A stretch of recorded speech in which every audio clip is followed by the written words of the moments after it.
Hi everyone, Joshua Hanlon here, and today I'm on the deck of the Battleship North Carolina. I'm joined by Frank, and he's with the Friends of the Battleship North Carolina, and he's going to be giving us an overview of the history and significance of why this battleship is so important and why it's here in Wilmington. So thank you so much for joining me today. Thank you. I'm glad to have you here.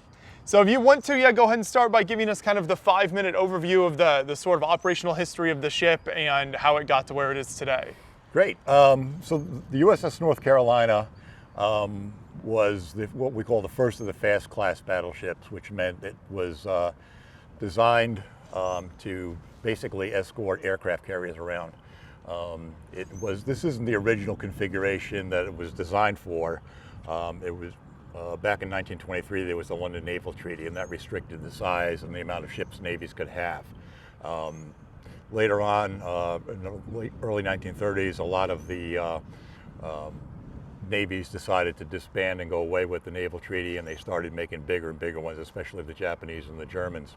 So at that point, they basically scrapped the original plan and they came up with the configuration that essentially you see here now. When the ship was built, the keel was laid in 1937, and she was launched in 1940, and at the time she was the most powerful warship afloat. That was eclipsed eventually by the Japanese, who had the Yamato class battleships, which were much bigger. But at the time, she was the most powerful battleship ever. The 1940s, she was doing her shakedown cruises and so forth. And then in December 7th, 1941, Japanese bombed Pearl Harbor. And we lost most of our battleship fleet at Pearl Harbor. So the orders were given for the ship to get ready to go overseas. Originally, our mission was going to be escorting convoys into the Atlantic over to Russia. But since we lost our fleet in the Pacific, the ship was given orders then to turn around, go back in for final fitting out, and then proceed over to the Pacific. She arrived over the Pacific in July 1942, and when she came past Ford Island, the crowd stopped, everybody was cheering, and everybody was all watching her, and the crew couldn't understand exactly what was the big fuss about. And then they came around Ford Island and saw the rest of the Pacific Fleet sitting there in ruins, and they realized, hey guys, we're it. This is us. She was originally designed, as all battleships were, to fight it out with other surface craft. That was the doctrine of back then. After December 7th, everybody took a step back and realized that the aircraft carrier was now going to be the offensive weapon of the war. So our mission at that point really became escorting aircraft carriers around in what they call a task group. So that was our primary mission throughout the war. The ship is 729 feet long, she's 108 feet wide, and the width of the ship is limited to the fact that the Panama Canal is only 110 feet wide. So at that time, you had to transit the Panama Canal. So we went over to the Pacific, and then we did some more practicing and getting the crew ready for combat situations. And then basically our first mission was to the Battle of Eastern Solomons after the Guadalcanal landings, and we provided gunfire support and so forth for the Marines on Guadalcanal. The ship had a crew of originally about 1,900, but throughout the war, they started realizing that a lot of the anti-aircraft weapons we had were insufficient, so they changed out a lot of the anti-aircraft weapons from 50 caliber machine guns to our 20 millimeter Oerlikons, and they added more of the 40 millimeter guns that you'll see around the ship, which necessitated adding gun crews and so forth. So by the time the war was over, we had about 2,350 crew members on board. As I said, our primary mission during the war was either escorting aircraft carriers or providing shore bombardment for different landings. We engaged in 9 major operations throughout the war, basically every major operation there was. Once the landings happened, then we would pull out with the aircraft carriers, and then the old Pacific battleships would come in and take over the ones they had resurrected from Pearl Harbor. But she had only a 3.5-year career in the Pacific. She was the most decorated battleship of World War II, which we're very proud of. Yeah. She had 15 battle stars. We were credited with shooting down 24 enemy planes and sinking one Japanese cargo ship. So we really never got into surface battles with other ships. Our sister ship, the Washington, did. She was also a flagship for the task groups. But we're very proud of our record, and we're very proud of our crew. After the war, she was mothballed in Bayonne, New Jersey, and then along with a lot of the other battleships. And then eventually it was decided that they were going to scrap her. We had the Iowa class ships, we had aircraft carriers, so she was basically determined to be surplus. Around 1958, 59, the word was going to go out that her and her sister ship, the Washington, were going to be scrapped. And the state of North Carolina, led by the governor at the time, decided to put in an effort to bring the ship here to Wilmington.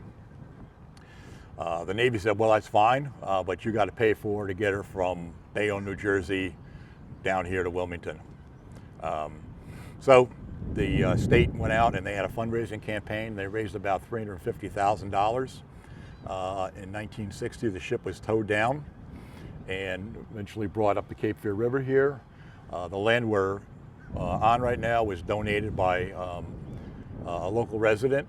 This is called Eagles Island, and he donated the property here that the slip was brought into. And in 1961, she was opened up as a museum ship. Later on, she was also designated a National Historical Landmark back in, I think, 1980 something. But she also is the North Carolina State Memorial to the 10,000 plus North Carolinians that died during World War II. So she's actually, our first and foremost function here is to serve her as a memorial, which we're extremely proud of. And we have a memorial hall I can take you through a little bit later and show you the names of all the sailors that served on her. And we also have a memorial hall where all the servicemen and women that died during World War II are listed by county and then by name. So we have a lot of people that come in here. They want to say, hey, my grandpa or so-and-so served on the ship. We take them in there. We can find their, or they died during World War II. We'll take them in and find that. If they served on the ship, we'll get them what information that we can. Our curator has records of everybody, and if she'll do the research and where they were, where they served, how many times they were in the brig, sort of thing, and then whatever information we can provide. And so since 1961, we've been here in this slip, and we average about 275,000 visitors a year. We are totally self-contained, meaning that we receive no state or federal money for our operations, so everything we do has to come from sales of tickets, tours, and that type of thing. A lot of other museum ships are operated by the state entities and so forth, but we're solely self-sufficient. So if we don't make money, we can't keep the lights on. That's right. So everyone watching, the opportunity to visit any historic battleship like this is always incredible. So we'll have a link to the website for the battleship in the description so you can find out kind of more info. What are your normal hours and how does that typically work if people want to visit? We're open 8 to 5, 365 days a year, except Christmas. I think we're only open 12 to 5. So yeah, you can come down generally with a general admission ticket, which is $14 for adults. You can do a self-guided tour. The self-guided tour we generally tell people about 2 hours. It depends on how many signs you read. But otherwise you can tour at your leisure. The Friends of the Battleship offer what we call VIP tours, which is an addition to the entry admission. But with the VIP tour, you get a tour guide, and then you can pick from several different tours we have, one is above deck, one is the second deck tour, and then we have what we call the showboat tour, which covers all 9 levels. That one usually runs about 3.5 hours or so, depending on how talkative the tour guide is and how many questions you answer and stuff. But we do a lot of those each year. Matter of fact, I've got tour guides down there now waiting. So, but we're all very, very proud of this ship. We think she's one of the best maintained ships out there. She's one of only a few original battleships that are configured in the World War II the way it was during World War II, which is us, the Massachusetts, the Texas, and the Alabama. All the Iowa class ships that are currently museum ships were all modified during the 50s, 60s, 70s, and 80s and served actually up to the first Gulf War. So when you go on there, you see how the ship was when it was deactivated in the 90s. Little different look, much more modernized, especially sleeping quarters and things like that. So we're one of 4 really ships that are still World War II authentic, which we're very proud of. Yeah, it really lets you kind of step back in time as you walk around the ship here, and we'll definitely take a closer look at things like the turrets and many of those other areas of the ship that you mentioned. But one of the things that catches your eye when you first walk on deck here is over here, this is a plane. So yes. We're obviously on a battleship. You're not normally expecting to see planes on a battleship. Correct. So how was this used as part of the ship? So originally, when the ship was built, we had, these are called OS-2 Kingfishers. They were made by the Voight aircraft company down in Texas. They also made the Corsair. After our shakedown cruises, and we came back from the Eastern Solomons, when they put the extra gun tubs back here, gun tubs, we went to 2 planes. They were, obviously this isn't an aircraft carrier, so how do you launch and retrieve a plane? Pretty simple. On these round rotundas here, they used to be catapults. And the catapults were about 60 feet long. And what you would do is you would take the plane, you would launch it on the catapult, you'd have a pilot and a radio operator in the plane, and then when they got the signal to go, they would fire the plane off using a powder charge from one of the 5-inch guns. So you would go from about 0 to 64 miles an hour in a little over a second or 2. And you would launch the plane just like you would kind of off an aircraft carrier. You'd have to turn into the wind to get the lift. When they landed the plane, obviously they couldn't land it on the deck, so the captain would create a smooth wake in the ocean, and then the plane would come down, they would land in that, and there's a big crane here. They would swing the crane over, the radio operator would come out, hook up the cables, they'd pick up the plane, bring it back on board, drop it back on here, and she'd be ready to go for her next mission. Primarily early on, the mission of the Kingfishers were for gunfire spotting. Early on in the war, the radar we had, especially the radar for targeting targets, wasn't as sophisticated. So what they would do is they would send the plane up, and then the plane would spot shells. They still did that throughout the war, especially on our island hopping campaign, where the enemy would be embedded in bunkers and stuff, hidden away in hills. They would get calls. Marine spotters would say, hey, we've got this bunker to take out. The Kingfisher would fly over, look down, they'd fire some rounds. Okay, you're on target, you're free to fire, and that's what you did. Later on in the war, she was used a lot of times to rescue downed pilots coming back from missions. They'd be shot up, they couldn't get back to a base. So what they would do is they would radio their location. We'd send a float plane out to pick them up, and then either a submarine would surface if a wind was nearby. They would bring the submarine, take the pilot off, take him back to his aircraft carrier, or they would just bring him back on board here until we could transfer him back to his original duty station. The plane's not very fast. It only did about 100 and top speed, I think 140 miles an hour. She did have some machine guns. She also could be armed with bombs and depth charges. So again, another one of her missions would be to fly above the task force, look for submarines. If the submarine is a periscope depth, which is about 60 feet down, you can see it. It looks like a dark image or a whale in the water. They would go ahead and they would drop their bombs to try to force the submarine to either go down deep or at least wait until some other fighter planes or whatever, or destroyers could come in and take over and drop depth charges. So it was a multi-purpose plane. This is one of only 6 original planes known to be in existence. A couple are in museums. This one was actually found in Canada in the 1970s. It had crashed in 1942. It was discovered. They brought it back to the original factory, had it repaired, brought it back here, brought it on the ship.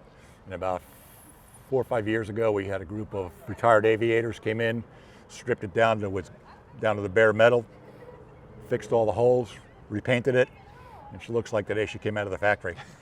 Yeah, that's incredible. I love when you kind of bring something back to life like that and really give people an idea of what it looked like. Absolutely. Yeah. Yeah, we're very proud of her. It's interesting, in a hurricane, you'll actually see the propeller spinning. We have to, so we lash her down to make sure she doesn't try to take off anywhere. But yeah, she does a good job. So yeah, a lesser known aspect of some battleship warfare there with the plane, but now we'll stop and take a closer look at some of the armaments and turrets over here as well. So we're standing very much under the big guns here of the battleship. Tell us a little bit more about what's behind us now. So the ship has 3 main batteries. These are 16-inch 45 caliber guns, and they can fire, there's a projectile when we came on, they will fire a 2,700-pound projectile about 23 miles, create a crater about 50 feet deep, 130 feet wide. It flies at supersonic speeds, and when you hear it coming, it sounds like a freight train coming through. You don't want to be at the receiving end of that. Each gun house itself, and this is what we call our main battery, each gun house, it requires up to 147 crew members to operate it. There's 38 in the actual gun house, and then down below decks where the shells and the powder are, there's about another 110 men. So it's the biggest division. Gunnery is the biggest division on the ship, it requires a lot, just getting shells on board. They all had to be manhandled by hand and brought down and stowed below deck. The guns have a radius of about 270 degrees. The guns can fire individually or collectively. And gonna fly over right now. Fly over, yeah. And they can fire approximately 2 rounds a minute. Which is pretty impressive considering that where the powder and the shells are, they have to be brought up about 4 deck levels and then put into the gun, and I'll take you in there, you can kind of see that. The guns themselves are have armor plating on them up to 14 inches thick, so theoretically they could be survivable, but I wouldn't want to be inside one if you got a direct hit by a shell. So this is our main battery weapon. Again, it was used primarily it was designed for ship-to-ship combat. But as I mentioned earlier, we primarily used it for shore bombardment. It would either be fired remotely from down in main battery plot, or it could be fired remotely from within the gun house, depending on the circumstances. And there's this one here, and there's 2 forward ones. Anything else? Did any of these sustain significant damage during the war, or? No. Okay. There was one story that Admiral Halsey talked about. I think it was on the South Dakota one time, where a Japanese kamikaze landed on top of one of the turrets, and he says it just bounced off. So no, we didn't really, on our guns here, we never had any major damage as far as the guns go. Mm-hmm. And then since we're standing right here, you can mention some of these obviously much smaller weapons as well, and kind of what was the uses for some of these here. Sure. This is the smallest automatic weapon we had on the ship, which is a 20 millimeter Oerlikon. It was the last line of defense, anti-aircraft defense. It fired about 480 rounds a minute, and it had an effective range of about 1.5 to 2 miles. It would be manned by 3 or 4 crewmen here. You'd have the shooter, you'd have a trainer, you'd have an elevator, and then you would just have people just passing ammunition back and forth. As you can see, you're out on the deck. There's really no cover for you. But we also call these door knockers, because when these guns were being used, you knew the enemy was really close. They weren't all that effective necessarily in shooting down an aircraft, but it would put up a rate of fire that caused the pilots to veer off course. You took out an engine or something, or hit something vital, obviously. You could do some really good damage. The other weapons we have the 40 millimeter Bofors, which was our primary air defense weapon. They had a range of about 3.5, 4 miles. They fired 148 rounds a minute, and they were very expensive. They were very effective. And they're the ones that you hear in the movies where you hear the pum, pum, pum, pum, pum, pum, pum. That's what those are for. They're originally a Swedish design. but the Swedes couldn't keep up with manufacturing, so the rights were bought to manufacture them in the United States, and it was probably the most common gun you would find on almost any American ship. Even aircraft carriers had them. And then over there you can see the 5-inch twin mounts. That was our long-range anti-aircraft defense. They fired at a rate of about 15 to 20 rounds a minute, and they had a range of about 8 miles or 32,000 feet. So when a target was out in the distance, that was the gun that was used initially to try to take down the incoming enemy targets. They fired different types of anti-aircraft shells. One of them was a variable time shell, which meant that when you got the information from the computers, you would put the shell in what they called a fuse setter. It would set the timer that it needed to be so that it went off at a certain time. So once the projectile left the barrel, the centrifugal force of the shell spinning would set the timer in motion, and it would just go up and blow up somewhere. Later on in the war, they came up with what they called a VF fuse, a fuse which had a little radar in the nose cone, and basically all you had to do was kind of point and shoot, and when it detected something flying through its path, it would go off. After a certain distance, it would just detonate on itself because you didn't want it coming back down on somebody else and stuff. So it was basically primary anti-aircraft weapon. The Bofors were the secondary, and the door knockers were the third. We also used the 5-inch guns for shore bombardment. Like I said, they had a range of about 8 miles or so. A lot of times they would use those when they were doing close-in support for infantry, the Marines or the Army, and odds of a 16-inch shell going off target makes a bigger hole, makes a bigger mess.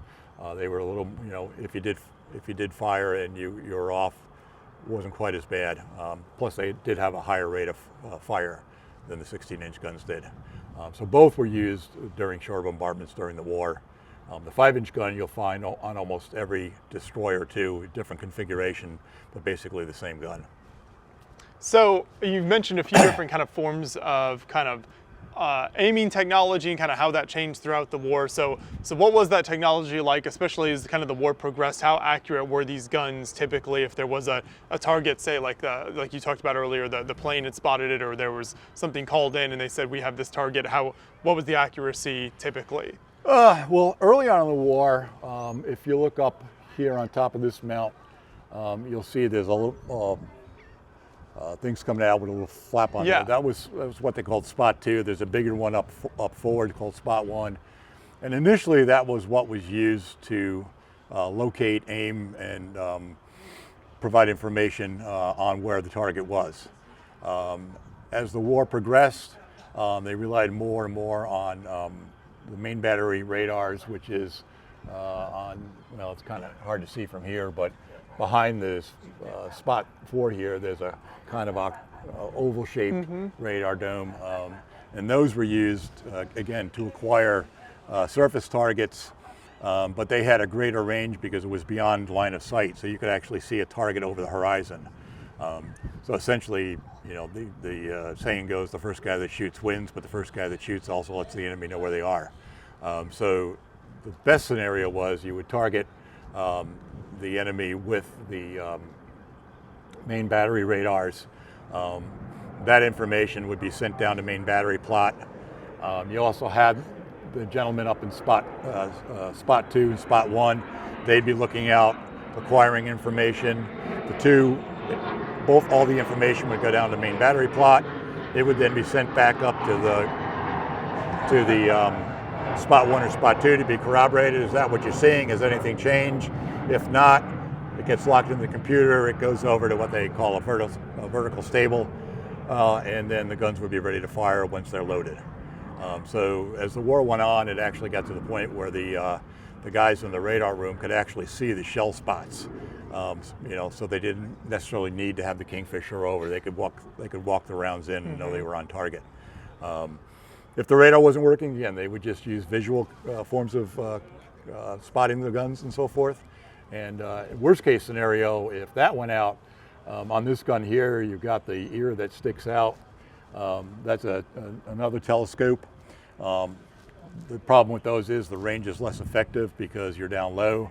But essentially what happens is in the gun house, it's a big stereoscopic scope, and you bring the two images of the target together, and you look down and you say, okay, I know my distance. Then you had to calculate for speed.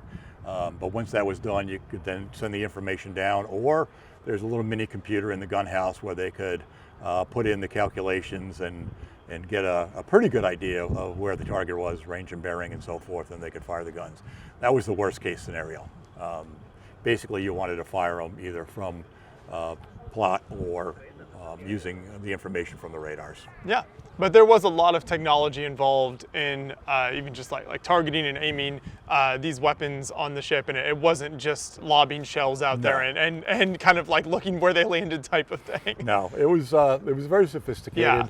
The Japanese had very good night optics and things like that, but their radar technology didn't compare to what the Americans had. So as the war progressed, our gunnery was more and more accurate, and the Japanese, they didn't like to come out and fight during the day. They wanted to fight at night. So the tactics changed over time, but basically it was our technology in our country and stuff, and even our allies and stuff, what they were developing, just became superior to what the enemy had. And that's basically how we managed to do what we did. 40 millimeter Bofor, like I said earlier, it was one of the most effective weapons for anti-aircraft defense during the war. They could also use it during landings and stuff where they were really in close and for fire support on the beaches. A lot of destroyers would do that. They'd get real close to the beach, and then they would just use these rather than some of the 5-inch guns. The mount, I think, had about 13 people to move it. Basically, you had 2 people up in the mount, and one was the trainer and one was the elevator. So one handle does one handle does the other. They would also have a spotter, tell them which way to go. And then the gun itself pretty much worked automatically. As long as you kept feeding ammunition into the clips and you kept the pedal down, it would fire. Like I said, the fire rate was about 140 rounds a minute, but that slowed down significantly after the first couple of minutes just because it took so much to get the ammunition up there. Ammunition would be passed through these scuttles here. So inside here you would have a clipping room probably with ready rounds to go. They also had ready rounds outside the mount here, which we've taken off over the years because you get into them and they kind of cut you up a little bit. Yeah. And as the war progressed, they kept adding more and more. These actually replaced a gun known as a 1.1 inch anti-aircraft gun, and it's affectionately referred to as the Chicago piano because it just kind of looked like a piano keyboard. Extremely ineffective. It jammed all the time. So when the ship went back after the Battle of the Eastern Solomons for refit, because we had gotten torpedoed, they started tearing off the 1.1s and putting on these 40 millimeter Bofors. And then throughout the war, they found the strangest places, like there was never meant to be a 40 millimeter gun up on the top of the turret there. But wherever they could put more anti-aircraft defenses, they could. The gun could be operated manually, and often you'll see in the movies and stuff that the guys are actually sitting there doing this.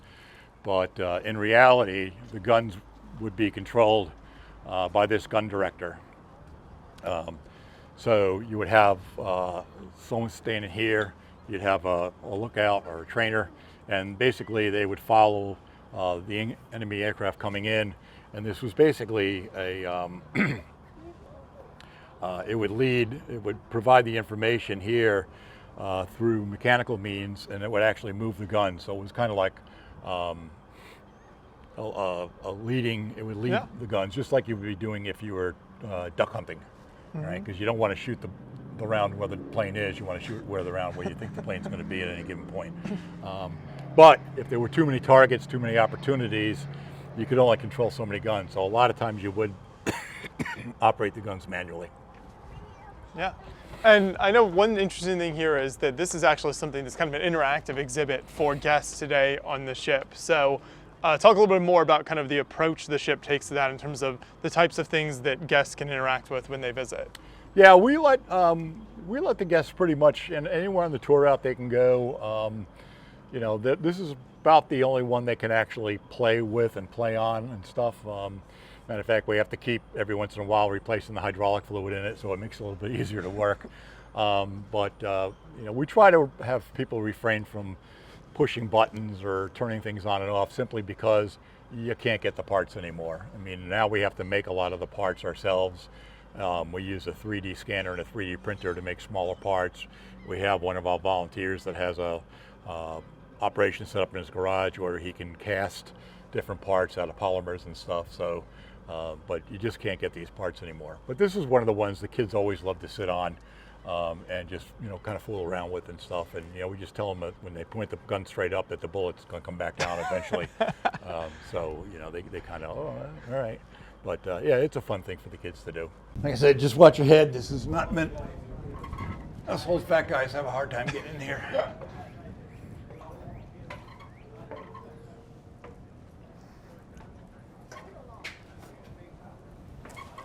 We're in turret number 3 right now, which is the aft turret. And as I mentioned earlier, it would take about 38 men to man this turret. You had 3 different gun barrels, so you had 3 what we call gun pits over here. And each one we have set up slightly different to represent the process of how the guns were loaded and fired. The first gun pit shows the shells coming up from the hoist, and the cradle is in the upright position, so the cradle would be dropped down, and then the shell would be pushed through the cradle and into the gun barrel by the rammer. You'd also have a number of other personnel. I think there was about 11 in there, and in different positions. And actually, if you were to go down to the gun pit, you could go down to where the primer man was, and you could go down into the motor deck below that actually where the motors were that actually turned the guns. But it was very, very cramped. The most important guy in there probably was the guy that was the rammer, because the rammers had to be operated manually, and if you over-rammed the powder bags in, you could have an explosion. If you didn't ram them up, the shell wouldn't fire properly. So that was one of the most important positions in there. But it was quite a noisy place. When the gun went off, the barrel would actually retreat back into the gun house about 6 feet. So you always had to make sure that, especially the rammer, that he was out of the way when that recoil happened. Once the round was fired, then they would actually have, they would blow air through there to make sure there were no cinders left from the powder bags, because the powder bags were all made out of silk.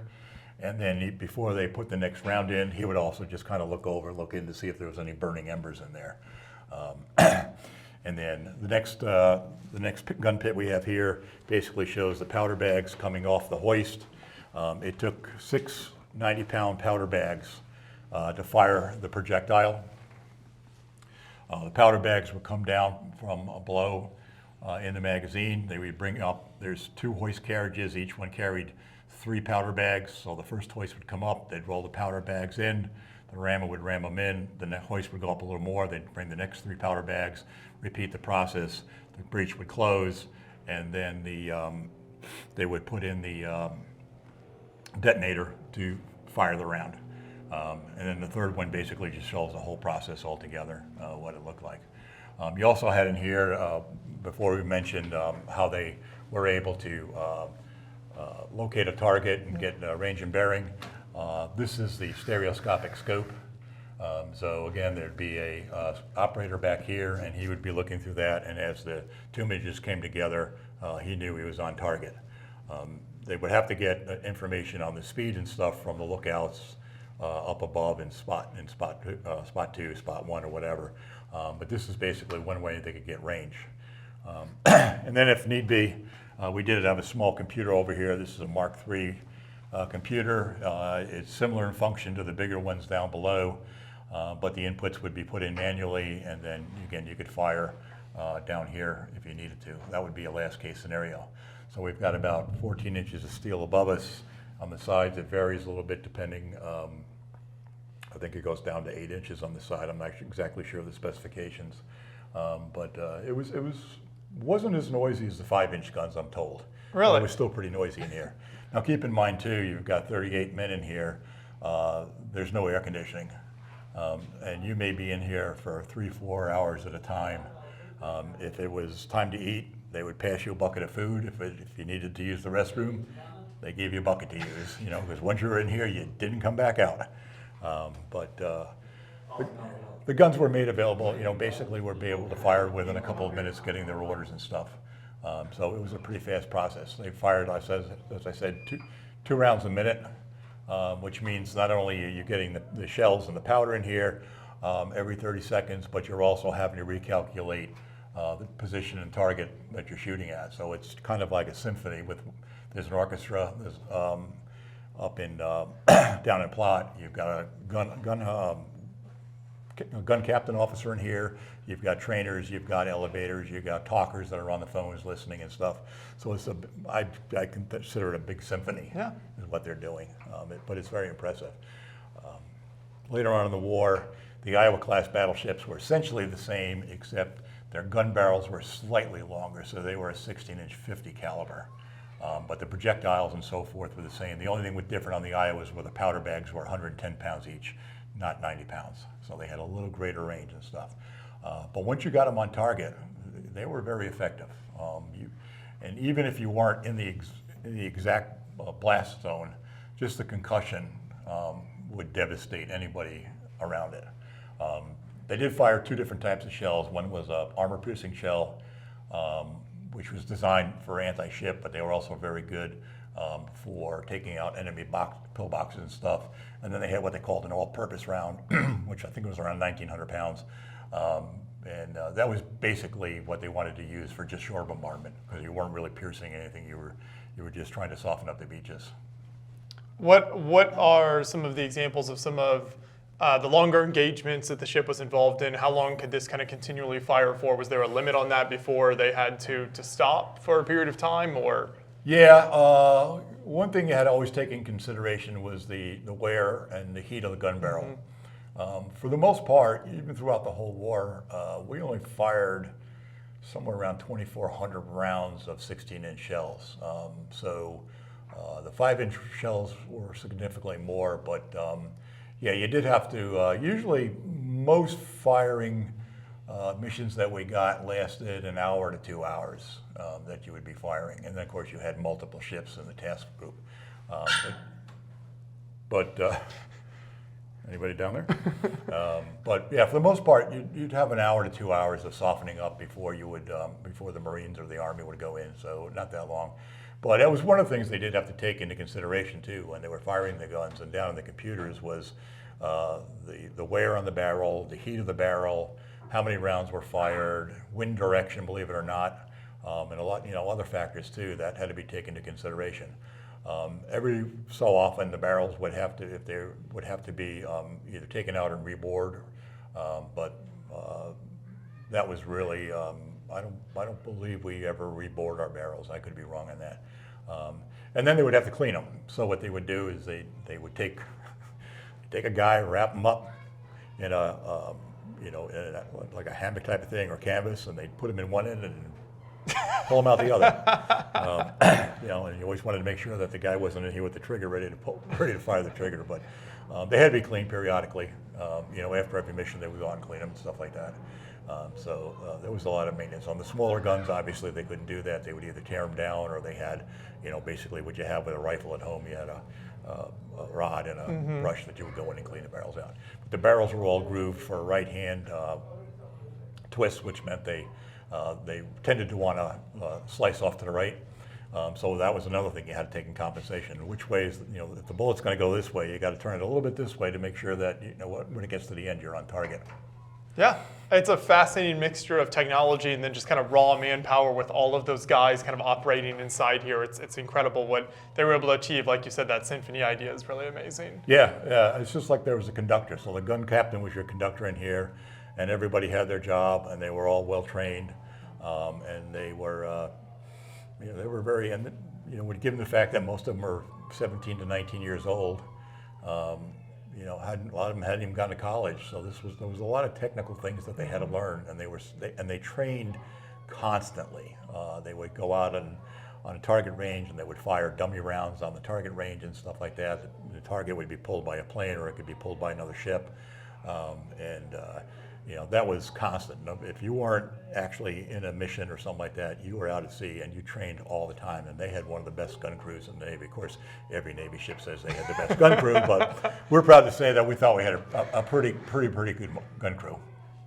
The idea behind the wooden deck was, number one, it was traditional in the Navy. All ships used to be built out of wood. But later on, the bigger ships, they kept the wood decks for a couple of reasons. Primarily, it kept the level below us, the deck below us, cooler. Number two, it deflected enemy aircraft rounds coming in. It's better to have a wooden splinter than a steel splinter. The wood would absorb the shell usually, where a metal deck, the rounds would just bounce off and ricochet all over the place. This deck is not the original deck. It was replaced in the 1990s, and it requires constant maintenance every year. It's about $75,000 a year to maintain it and keep it clean. We have volunteer groups that come in and swab the decks and stuff, just like they used to do. So it's kind of neat when you see all these Marines from boot camp coming in and swabbing a Navy ship. Were there particular types of wood normally used for these decks? Teak. Okay. Yeah, we use teak primarily because it is a very, very dense wood, and it's rot resistant, and it has natural oils in it. So back in the days, the way you cleaned it was you would have the bosuns come on deck. They were the deck guys. They'd roll up their dungarees, and everybody we would do what we called holy stoning.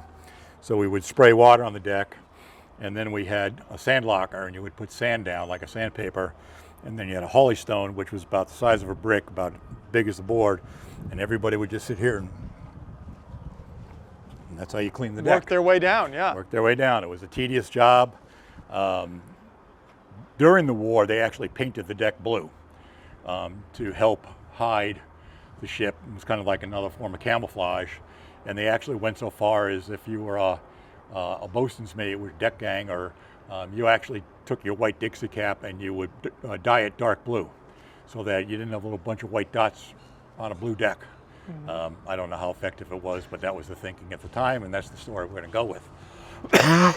Speaking of camouflage, something interesting that people might have noticed in the video here is that there is still kind of a camouflage pattern painted on the ship today, right? Right. The reason we do it, I think, is just because it kind of makes the ship, well, it's basically the way the ship would have been during the war. Again, we're trying to recreate that World War II feel. Most of the ships today, because of the cost involved, are just painted battleship gray or haze gray. But we elected to do this. There were many different camouflage schemes during the war. This is a measure 32. They had the razzle-dazzle scheme and so forth. And it was all about hiding, trying to hide the ship on the horizon from, the enemy. Again, with radar, easier to spot. But for submarines, it kind of all blended in. The submarine is surface level, and you're looking at a ship 10,000 yards away. And it makes it a little more difficult to find them. Yeah, and I mean, anything you can do to try to give yourself even like the tiniest bit of advantage. Exactly. Or, yeah. Yeah, exactly. You don't want to be spotted. If we look up here, this is affectionately known as our kill board. So you'll see below are our 15 ribbons and battle stars. And then above on the left, you'll see the islands. Those are our 9 major engagements. The right is the 24 enemy planes we were credited with sinking. Shooting down rather. Now everybody says, you only shot down 24 planes with all this, weapons you had? Well, yeah, because you don't know who actually fired the round. Mm-hmm. I mean, unless you got a confirmed kill that you could see it, you didn't get points for it. So, and then there's the one little Japanese Maro up there that we sank toward the end of the war. There was very few targets of opportunity anymore, so you just happened to be in the wrong place at the wrong time. It's like you mentioned earlier, the ship operated kind of in tandem with other vessels, so when you were firing at like a plane or something, it wasn't always easy to see exactly who shot it down. Exactly. I mean, the basic configuration was, if you were escorting a carrier group, you had a carrier, 1 or 2 battleships, maybe some cruisers, and then on the outwards part of it, you would have your destroyers. And the destroyers were there basically to chase down submarines. So if they did get a sonar contact, one or two of the destroyers would break off and go chase after him. It also made it harder for the submarines to penetrate into the inner rings of the task group to get it, get at your bigger ships. And the primary one was obviously always the carrier. And then, but they would go. It was, whatever opportunity presented itself. So that's how they kind of worked. It was in concentric circles. Later on in the war, we would have destroyers anywhere from 40 miles to 60 miles out on radar picket duty, so that they could pick up enemy incoming aircraft sooner, relay it to the task group, and then the task group would then make the appropriate adjustments in direction and how to bring the most amount of guns to bear on the target. The destroyers were basically out there. They had very little armor. They had very little protection. They were very fast, but they were kind of like the sacrificial. If you're on destroyer duty, that was pretty hazardous duty. You're on a big ship like this. If you get hit, you get hit. But on a destroyer, you take one or two good rounds or torpedo, and there's probably not going to be a lot to talk about afterwards. So it was a little nerve-wracking being on those destroyer pickets. A lot of those were damaged or sunk during the war. Mm-hmm.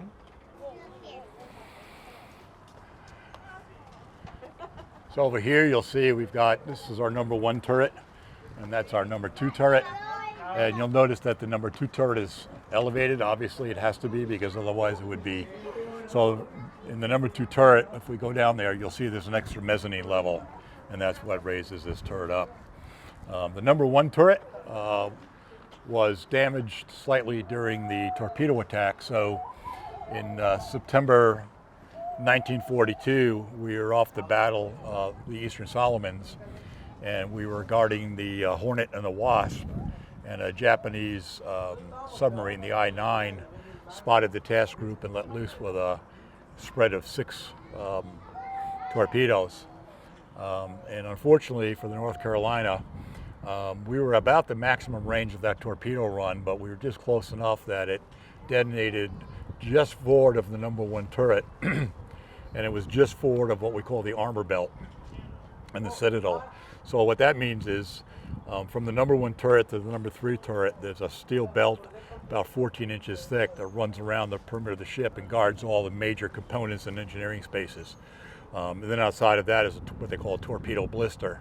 Well, and that's designed basically to detonate a torpedo. Hopefully the armor belt slows it down or stops it before it gets into the internal compartments. Well, in this case, it managed to hit right where that ends, and it blew a 38-foot by 18-foot hole in the side of the ship. Wow.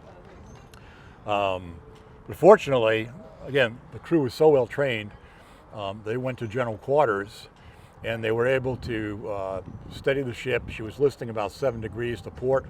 They steadied the ship with this giant hole in it, and was still able to maintain 25 knots in formation until she was then later told to peel off and go back to the island of Tonga Taboo for emergency repairs, and to take the 4 sailors off. There was 5 sailors that were killed.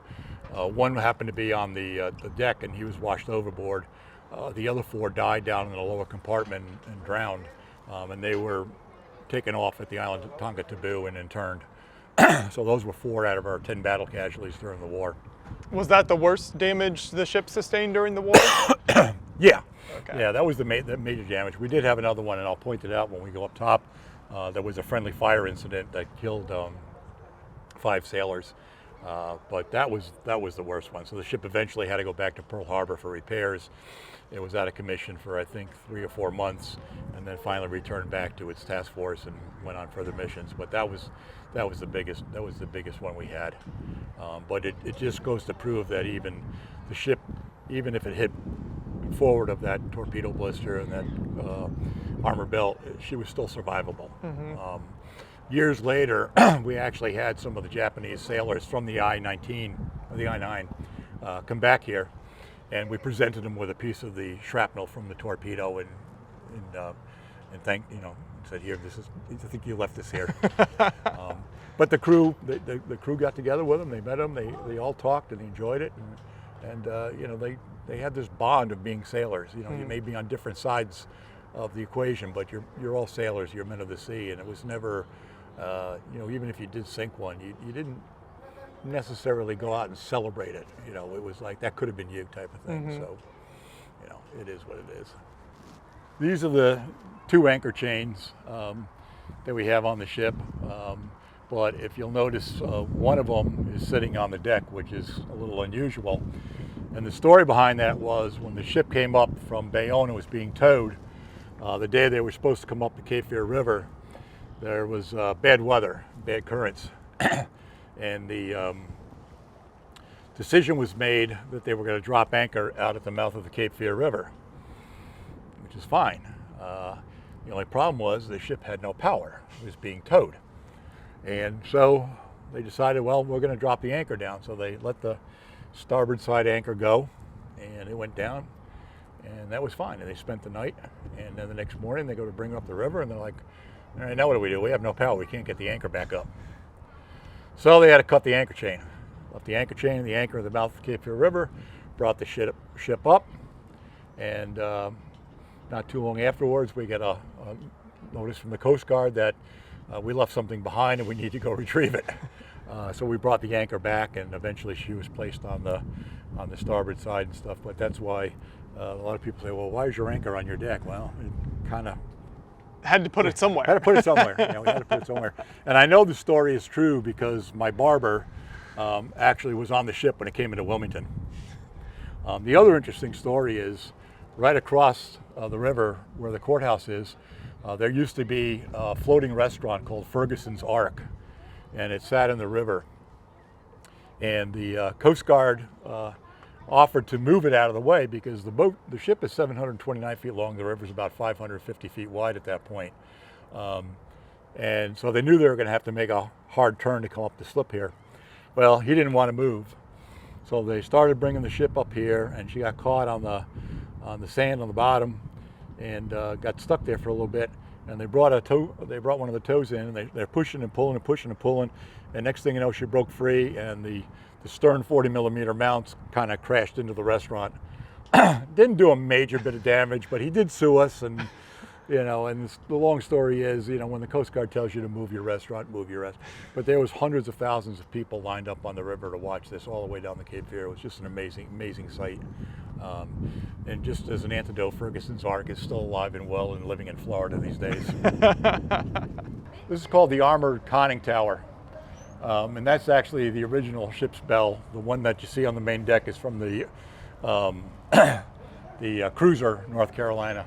But what this is designed for, this is 14 inches of hardened steel, and there's 2 levels to it. The bottom level, you'll see where the glasses are.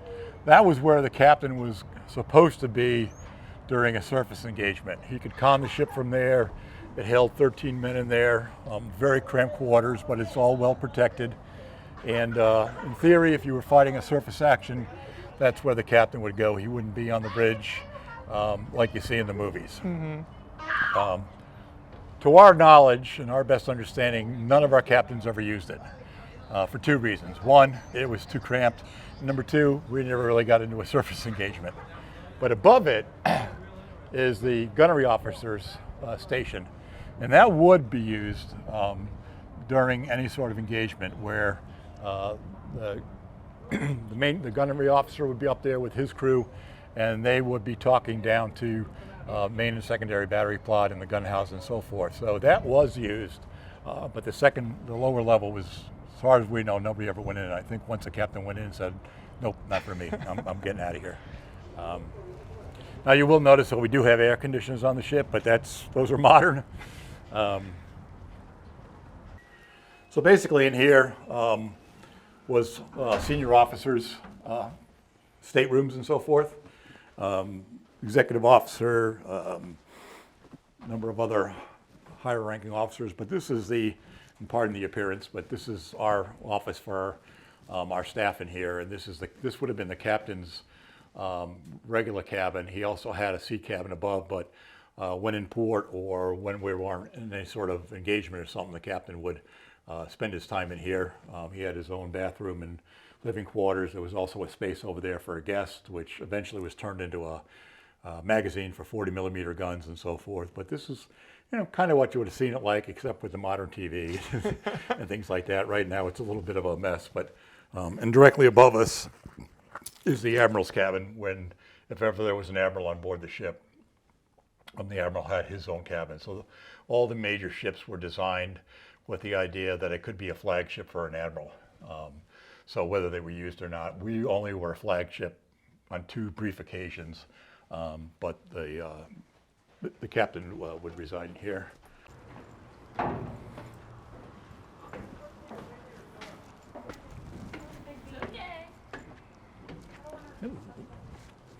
So now we're on what we call the signal bridge, and the signal bridge is really in here.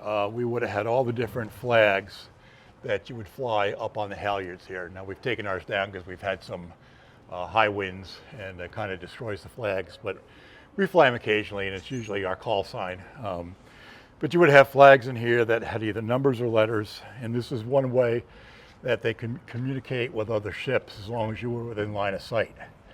So you would put up your flag, whatever you wanted to do, however you want to maneuver. The other ship would respond to it by half blocking their flag, and then pass it on to the next ship and so forth. So that was one way you could communicate. The idea being you didn't want to communicate out in the open because the enemy could detect you. So we didn't really use what they called talk between ships unless everybody knew where everybody else was.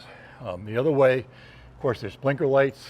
We have searchlights here, but you could use blinker lights whether they were mounted or they were hand operated.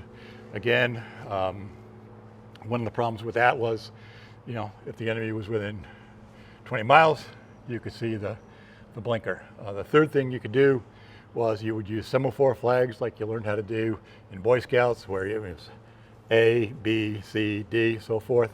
And the way they would do that is they would put a signalman up on the mount up there on the number 1 stack, as high up as he could go, and you would signal like that. Again, the flags weren't that big, so you had to be pretty well close together. And then finally, you could use talk between ship. Talk between ship was a very short distance way of communicating, but again, the enemy could easily spot you. They could also triangulate on your signal where it's coming from to get a better position. We had a radio finding shack. We would do the same thing. We would triangulate the position of the enemy, so we were both doing the same thing. The other thing we used talk between ship was for our combat air patrol and to talk to our spotters. But again, you're already engaged in combat action. Everybody knows where everybody is, so it wasn't like you were trying to hide anything at that point. Going to CIC.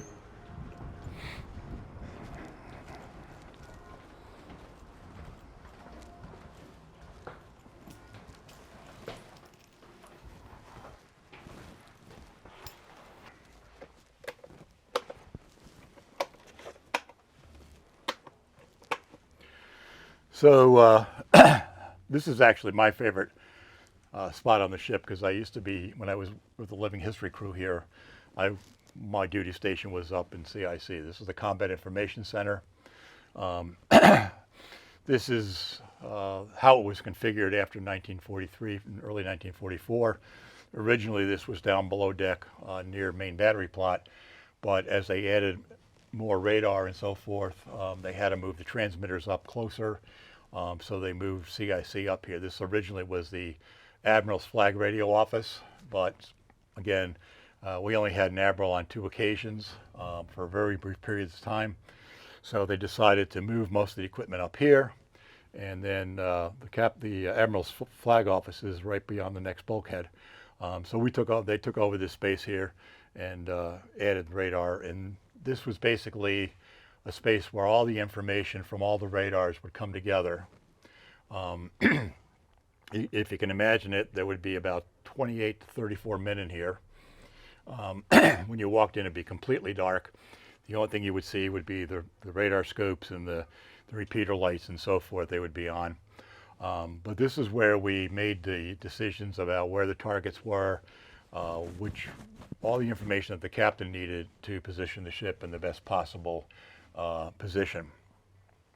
On this side was the fighter direction officer station, so he was in charge of our combat air patrol, whichever one we were assigned to, which is airplanes that would fly around and protect the task group and the ships.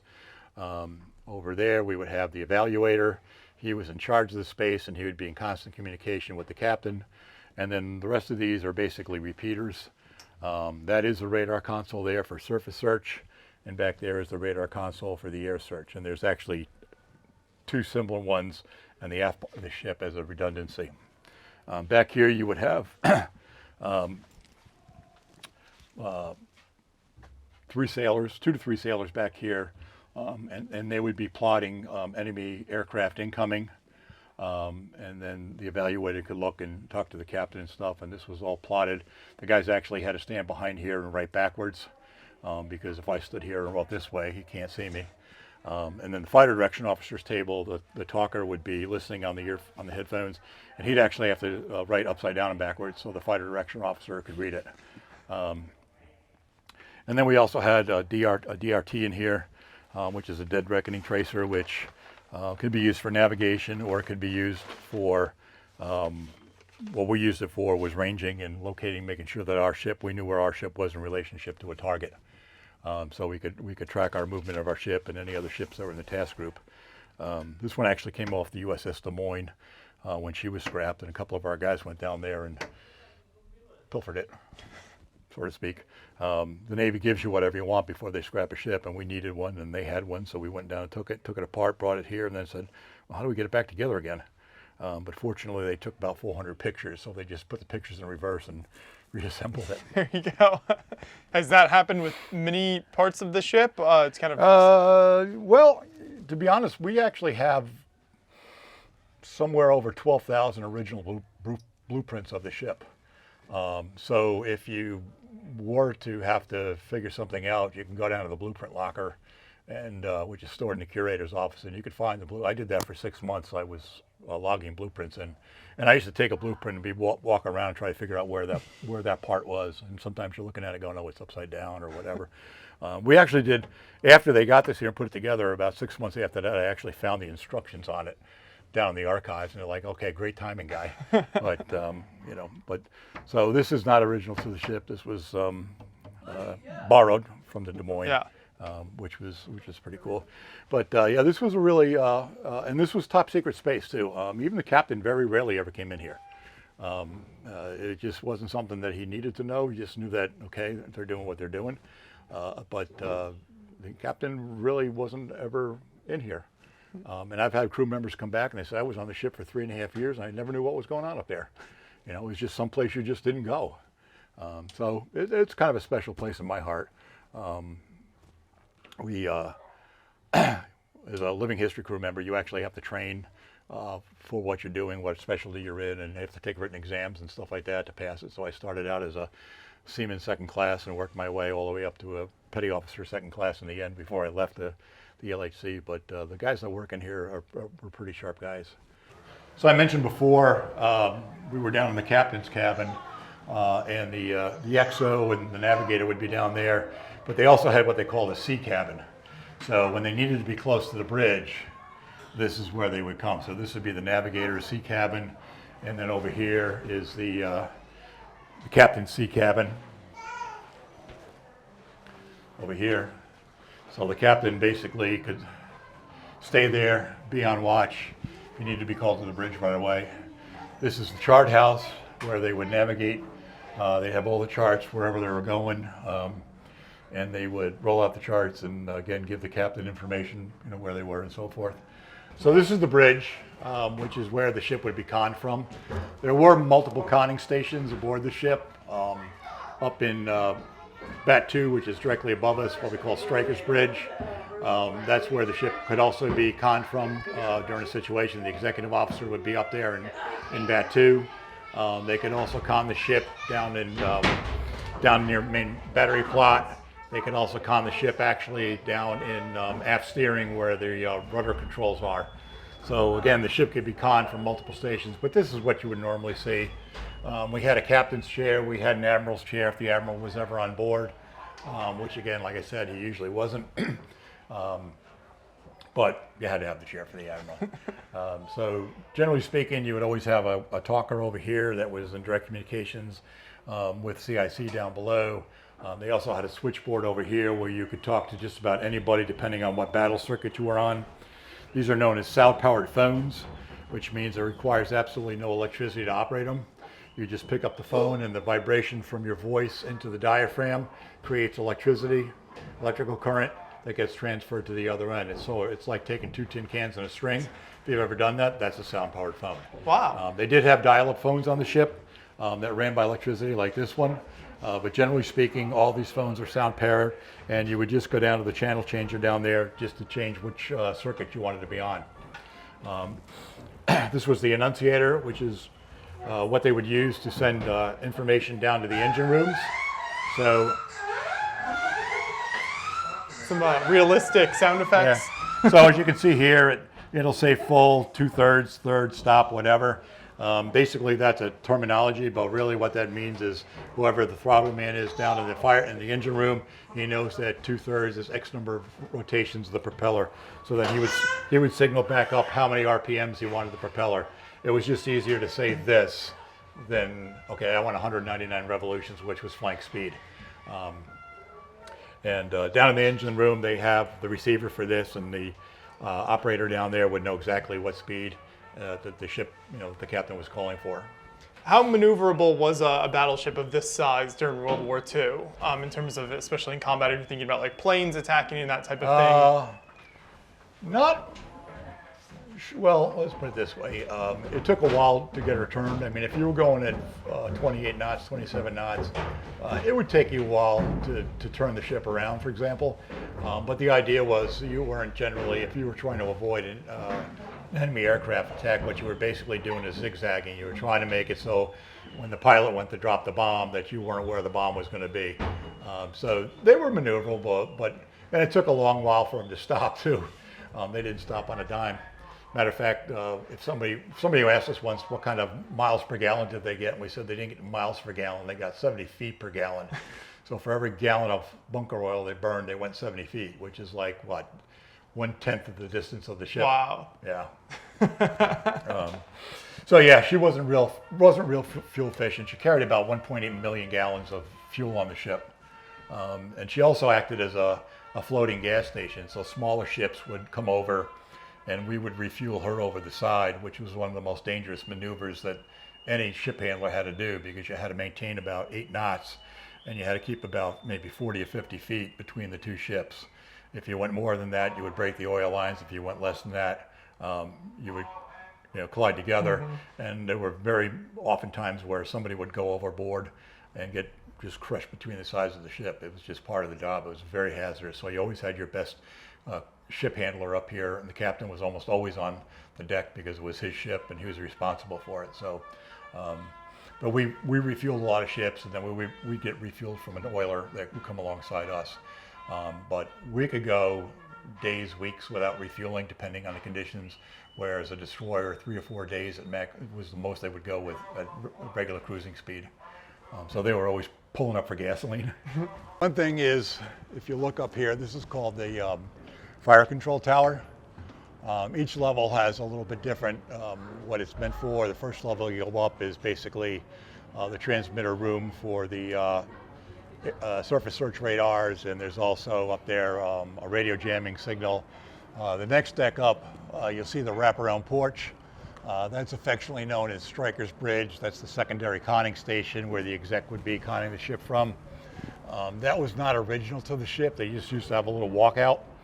But Commander Stryker decided that he wanted a 360-degree view of the surroundings. So when they went back to Pearl, he had the Yardbirds install that, and the executive officer from our sister ship, the Washington, came over and said, where'd that come from? He says, I told him to build it. He says, well, how come we don't get one? He says, I don't know, but So that's one way. After 1943 or so, you could always tell the difference between us and the Washingtons. We had Stryker's Bridge, and they didn't. And almost to the top, you've got sky control, and that's where the secondary battery officer would be stationed. And the reason for that was that it was one of the highest points on the ship, and he could also get a 360-degree view, but he would be the one that would designate basically what any aircraft gun was connected to which computer, which was connected to, what the target was. So he had a very clear field of vision up there. He had small radar set up there and stuff, but that's where all the anti-aircraft control came from, was up in Sky 2 up there. Just watch your head.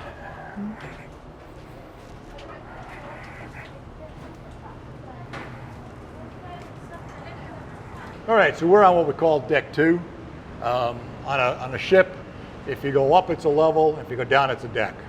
So we're on Deck 2. This is basically our city at sea, what we call our city at sea area. There's nothing super critical to the operation of the ship on this level. So we have things like, we have the bakery here. This is just a mock-up of the chapel that we would have had set up. Normally Divine Services would be on deck, but if the weather was inclement, they could come down here. Most of our ministers on board the ship were Protestant ministers, although occasionally we would get a visiting rabbi or a visiting priest, but for the most part, all our ministers on the ship were of some sort of the Protestant denominations. The one thing about this that makes this level a little unique is that the overhead is much, much higher. And the reason for that is that originally the theory was that if a bomb came down and detonated, the bomb hitting that deck, the main deck, would trigger the bomb fuse. And then below us, we're standing on 5 inches of armor. So the idea was that the bomb would explode in here, take out the baker, but nothing critical would be damaged. Unfortunately, with the delayed detonation bombs and armor-piercing bombs, that theory kind of went away, and bombs would penetrate through the steel down into the powder magazines, down and so forth. But this is where a lot of things happen. These are this one where they've been in here painting, but there's 8 mess decks on this level where the crew would come and eat, take their meals, study, relax, play cards, and it was only for the enlisted men. The chiefs and the officers had separate dining areas and separate staterooms. You didn't mix enlisted and chiefs and officers together. There was kind of a hierarchy, and the reason for that was because if I'm a captain and you're a petty officer and I got to tell you to climb up 10 levels to fix a radio antenna mast, I don't want to be your friend, right? So there was definitely a separation of powers to be aboard the ship. So 1,900 enlisted men would eat in here, and the officers would eat in the wardroom, the chiefs would eat in their chief's mess. Go through here.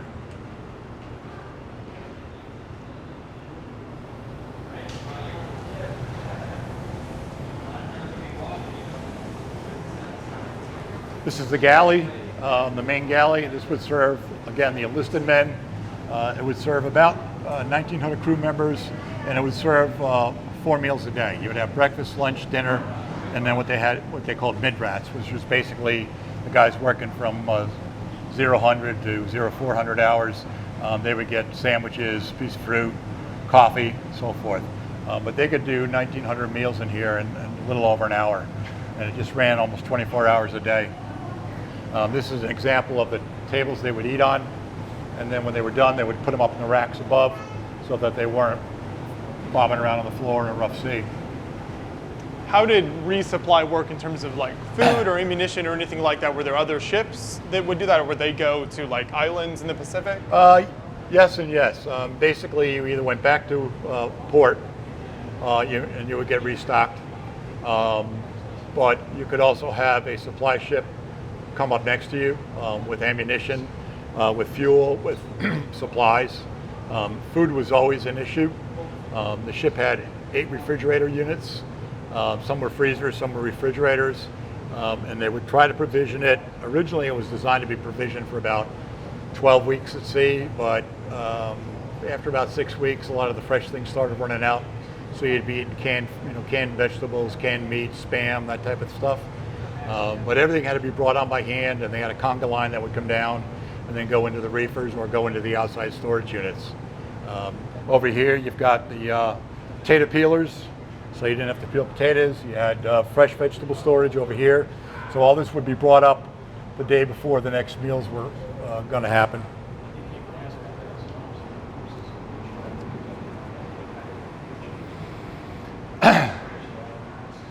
This here is the round thing is the barbette for the number 3 turret. That's 14 inches of steel, and that runs all the way down to the powder magazine. So inside of that is contained the actual turret itself, and it's designed to contain any sort of explosion from happening from the gun house all the way down to the powder magazines from coming out into the living spaces of the ship. And over here we've got the scullery, which is where the dishwasher was. So you brought your tray. Enlisted, they always ate on these metal, they look like TV trays from the 50s. That's what you would eat on. And then you would bring it over here, and you would get your tray washed and ready for the next meal. As we step over here, this bump here, this is where the Citadel ends, that armor belt we mentioned before. This is where it ends here. So everything back, there's no really torpedo protection. What did the men who served on the ship have to say about the food typically? Was that? Food was excellent. Okay. Food was excellent. Matter of fact, I remember my dad saying when we were shipped overseas, he said the best food he ever had was in the Navy. He was in the Air Force, but he said the best food he ever had. The best food in the Navy was actually on submarines, just because they went a little bit out of their way to make life a little more hospitable. But the food here was really good. They ate everything that you ate: hams, turkeys, burgers, chicken, occasionally liver.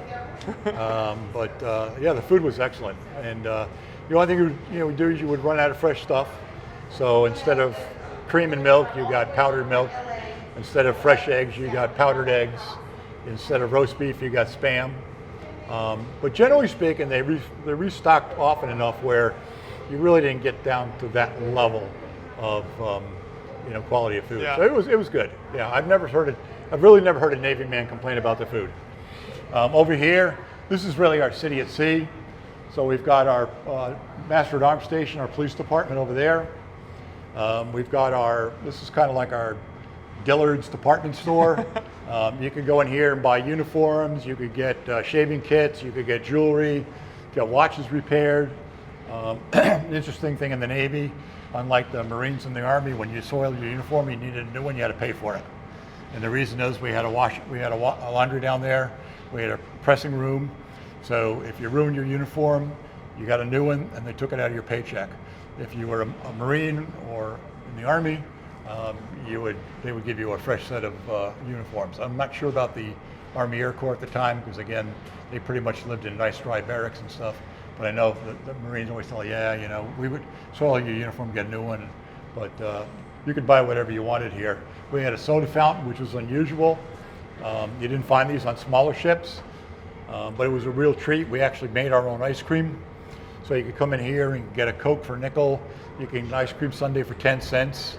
If you'd happen to have fresh fruit, you could get lemonade and stuff, or you could have cherries and stuff put on it. Most of the stuff you see here is either original to the ship or we've manufactured. As a matter of fact, most of the stuff in there is actually fake.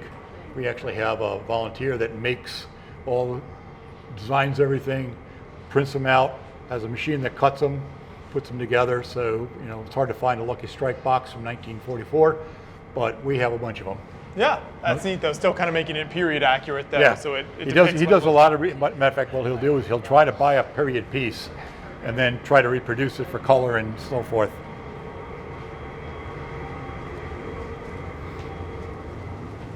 Get your hair cut about every 2 weeks. Your petty officer would give you a chit, and you would stand in line and get your hair cut.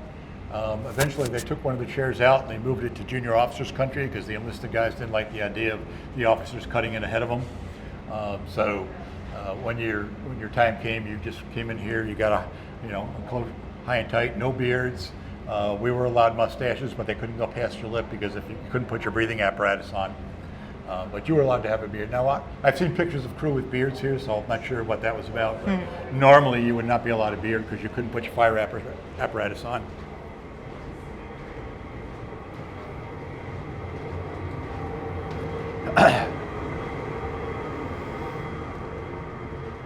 So as I said, down below us are the reefers. I guess they must be working down there.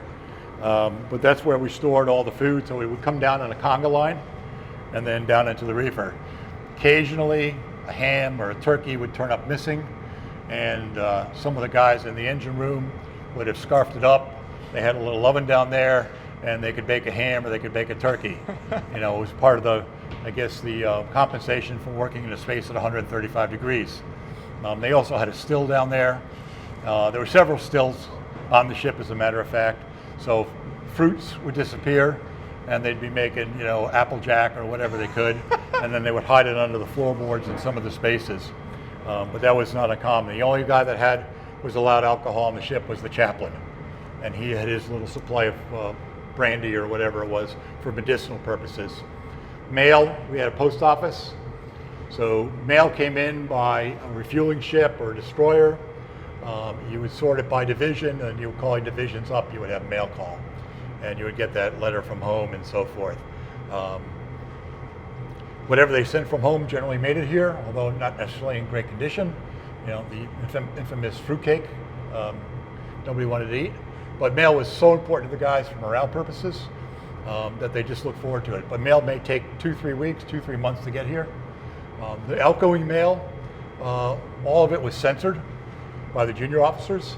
So every night they would read your mail, they would redact anything on it that gave away any information, and then they would send it out. It would go to a rear operating base.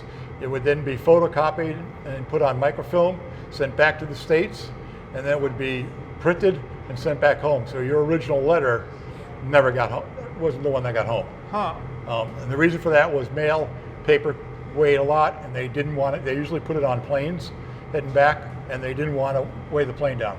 So the mail had to be redacted, and some of the guys used code words like songs and said, you know, "Dear Betty Sue, I'm listening to Moonlight Serenade on the Fantail tonight. It's beautiful." Well, Moonlight Serenade meant something. Mm-hmm. Some guys would use food and write back, "And we had a great turkey dinner tonight." And then the JO that was reading the mail said, "We haven't had turkey since Thanksgiving. Let's have a talk." We had a drugstore where you could buy cigarettes, toothpaste, deodorant, soap, whatever you needed. Again, most of the stuff in here, believe it or not, is reproductions. There's probably not a real Prince Albert can to be had here. But again, cigarettes I think were maybe $1 a carton or something like that back then. But you were definitely encouraged to, you know, grooming was important. You come off a shift in the engine room, you smell like bunker oil, you're sweating. First thing you want to do is go take a nice hot shower. We had a garbage grinder to grind up the garbage. So if you couldn't burn it, you ground it. Then it was all flushed out to sea. The reason we did that, we didn't want the Japanese reading our trash. If they looked at our trash, they could tell where the ship was as far as food-wise and stuff like that. If it was paper, it was burned in the incinerator, and the captain would give permission a couple times a day to go and burn and make smoke. An ice cream machine over there, we could make fresh ice cream.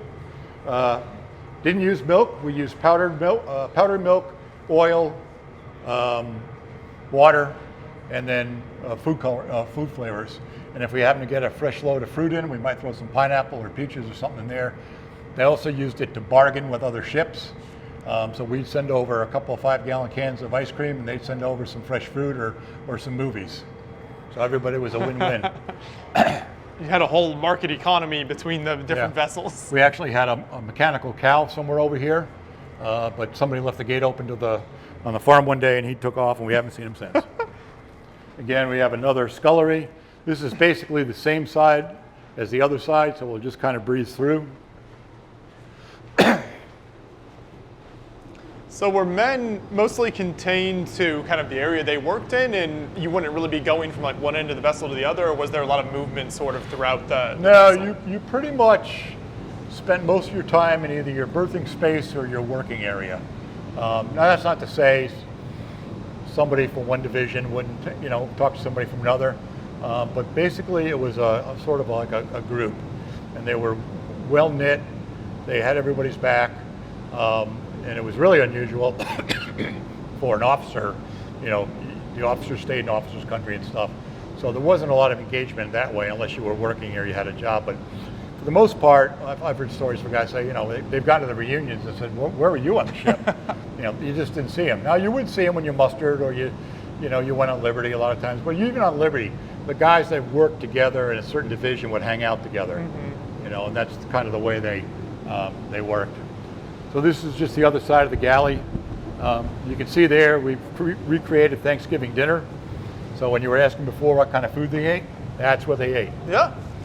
Matter of fact, I made that same dinner one year for some staff, but I had to go from I think 40 turkeys down to 4 turkeys, and a couple 100 pounds of stuffing down to 3 pounds of stuffing. It's a great spread. It was a good spread. It was really good eating.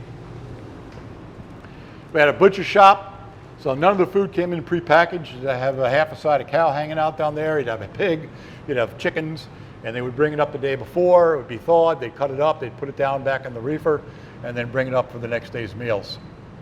The enlisted men's meals were free. The officers paid for their meals, basically because they made more money, number one. Number two, they had a little bit more on their plate than the enlisted guys did, so they would pay, and it would be taken out of their paycheck each month.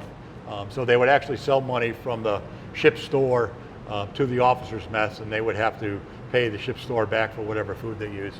This was the projector room. So you had a movie projector here, you would have a screen over here, and you would come down and watch movies.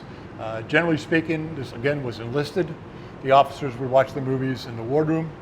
I think the chiefs would come in here and watch movies because they were still enlisted. And then you would move the reel from one to another.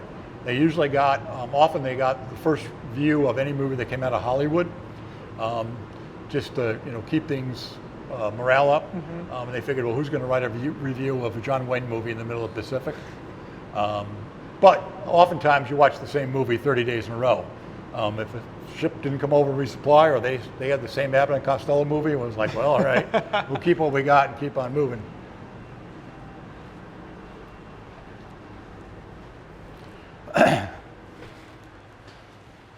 So this is a typical enlisted berthing space. I believe this was for 5th Division, a gunnery division. I think we had 128 bunks in here. Normally the bunks when you're sleeping would be laid out flat. You had a 4-inch horsehair mattress, and you had a flame-proof cover on it that you were supposed to put on when you were out of it. The problem with it was they affectionately called it a fart sack. And the reason was if you put your wet, humid mattress inside this fireproof cover, it was like putting a wet sponge in a Ziploc bag. So oftentimes they didn't do that. What they would do is they would get calls to take the mattresses out and air them out. A lot of the crew members would find a nice place on deck to sleep. They operated oftentimes 4 to 5 hours was a good night's sleep. And because you're sleeping in different shifts, so it might be my time to go in my rack, but in the meantime they're showing a movie in there, or they've just got done with gunnery drills and they're dropping brass casings through the scuttles. There's guys in the shower. So sleep was a rare commodity. I know one crewman I talked to, he said he could stay on his watch and fall asleep and nobody ever knew. His eyes wide open, he's dead asleep. He says, it was only if I had to salute the guy that was in trouble. How racks were assigned, Frank has this privilege. Pick the one you want. The one I wouldn't want is right up there, just because in a heaving sea, you're about 5 inches from a steam pipe or something. Yeah, you picked whichever one you wanted. Has the North Carolina ever done like overnight programs? I know some museum ships will do programs like that for the public. We attempted that years ago. We invested quite a bit of money into doing it. But the problem is a lot of the ships that have it were into it before ADA, and they get away with a lot more than we do, or some of them have elevators. So the problem was, well, how do you do that? We came close a few years ago, but unfortunately we ran into issues with coming up with unique fire extinguisher systems. Where do you put them? Anybody that's handicapped, we'd have to put them up on the main deck. And we were willing to do it, but the state came back and basically said you had to meet the requirements of being a hotel, and we said, well, we're a battleship. And so back and forth it went, and we just decided at that point we weren't going to sink any more money into it. Plus you would have to have an educational program, full-time educational staff, and at that time we weren't ready for that. So no, we don't. It would be a huge investment on our part to do it, but we decided to put it on the back burner, and that's when we ran into the issue with the hull repairs and stuff, and we needed that take priority. This is a head, a typical head that served 180 sailors. You got the sit downs over there. Those were saltwater fed, and it just ran down a trough and out the stern. And then you had, your regular urinals. You had a shower.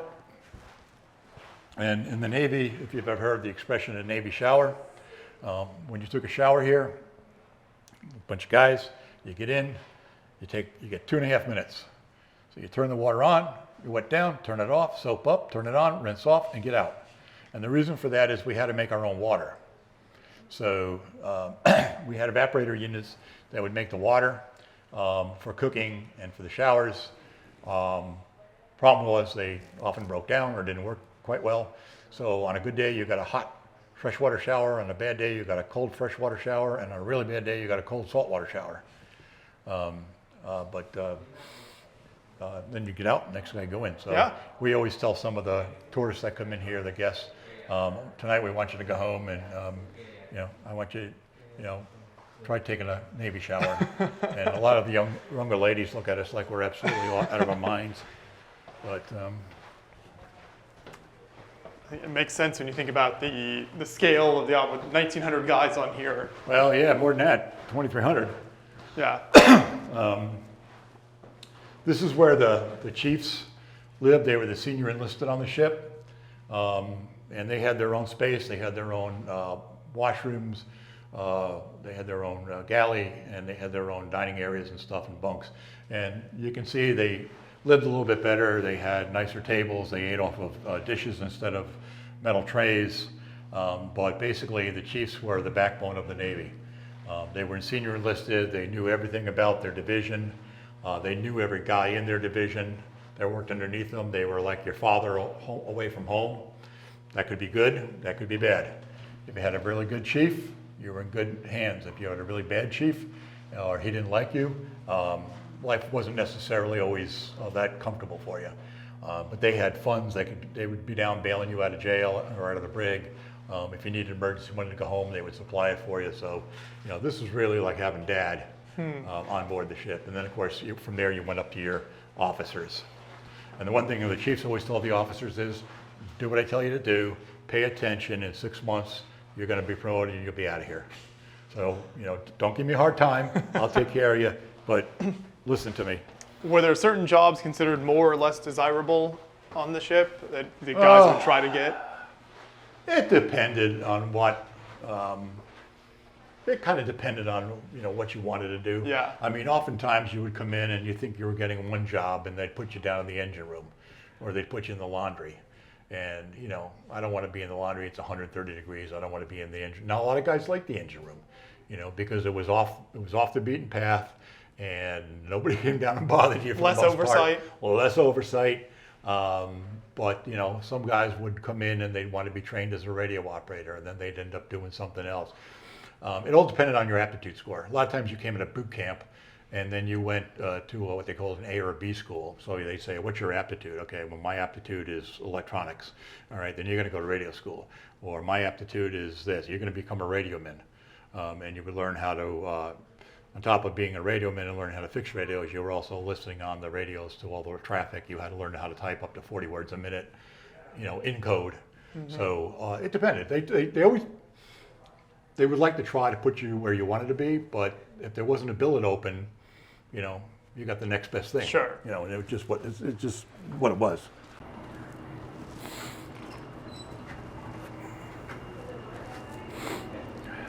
So if you notice now, the overhead got much lower.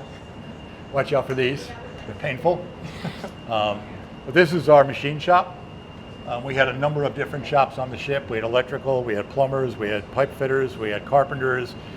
We had a shop to do leather. We had a canvas and awning shop. So everything that you needed, you just couldn't go back, to the marine store or something to get what you needed. So everything had to be made here. Throughout the ship, off on the outer perimeter of the ship, are all the supply bins and so forth. You had you would sign out your tools here, and if you needed to make something, you would go get a blueprint. And you took up the blueprint. Most of these guys were either trained as machinists or they were master machinists. So they came into the Navy with a skill. Some of them learned the skill, so later on when they went back to civilian life, now I'm a machinist, I know how to operate a lathe and so forth. So it was, great career building skills. But anything we needed, they could make. When we had the torpedo accident, they had to come and fabricate parts to shore up the passageways and close up the bulkheads and stuff, and it was all done here. If another ship needed something, they might pull over and say, hey, I need whatever this thing is, and okay, if we don't have a blueprint, these guys would sit there and they draw it out and they manufacture it and send it back to the other ship. Because only the bigger ships really had machine shops. A little destroyer or destroyer escorts, they had very rudimentary capabilities. So it was important. You like to be next to the big boy.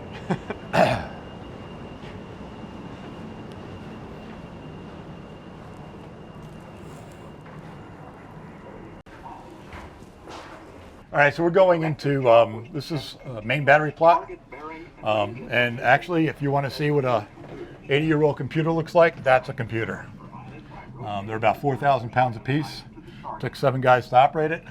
But this is what was used to calculate the firing solutions for the big 16-inch guns. So as we talked about earlier, information would come down from spot 1 or spot 2. Information would come down from the lookouts as to the disposition of the enemy ships, its speed and so forth. That would be put into here. Then you would put calculations in for wind, what they called offsets, because this is here, spot 1 is there, but the gun is over here. So you had to calculate that in. And then that firing solution would be generated. It would be confirmed what they saw up with, again, with spot 1. Everything matches, ready to fire. They would get the lights from the guns that the guns are ready to fire. And then information would be sent over to what they call the vertical stable. And what this is, inside there's a gyroscope. And what this does is it tells you, it keeps the guns on target, whether the ship is pitching and rolling, all right, so that no matter what position the ship's in, the guns are adjusting. And they would give a blast with the third trigger for 3 seconds. And then once that was done, then they could pull one of the 2 triggers there and the guns would fire. And this repeated every 30 seconds. There's a switchboard here. This controls which computers talking to which radar, which gun director, and then which gun. So 6 to 8 men would operate this. I think on this side it's 6. And they would just turn the dials that this computer is talking to this, to spot 1, and that spot 1 is talking to this gun, and so forth. So it was very, they were all on sound-powered phones. This just gives you an example of the range of the guns. So we're in Wilmington. The 5-inch guns would go out about 8 miles.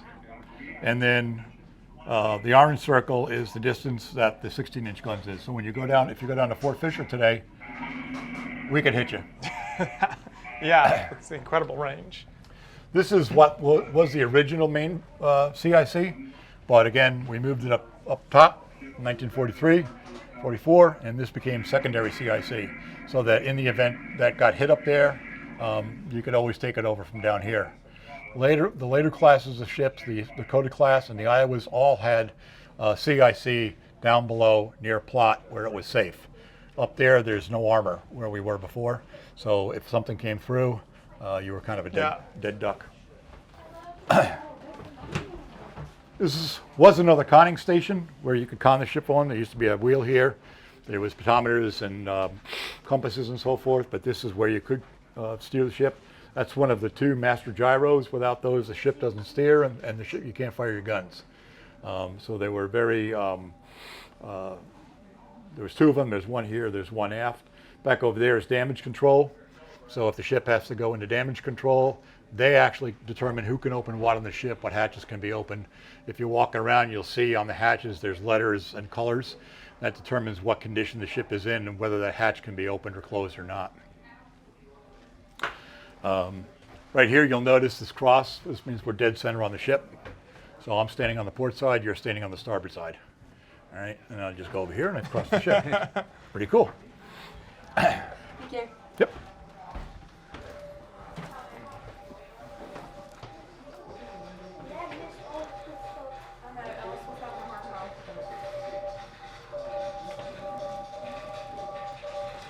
So this is Radio 1. There was 6 radio stations, or 9 radio stations on the ship.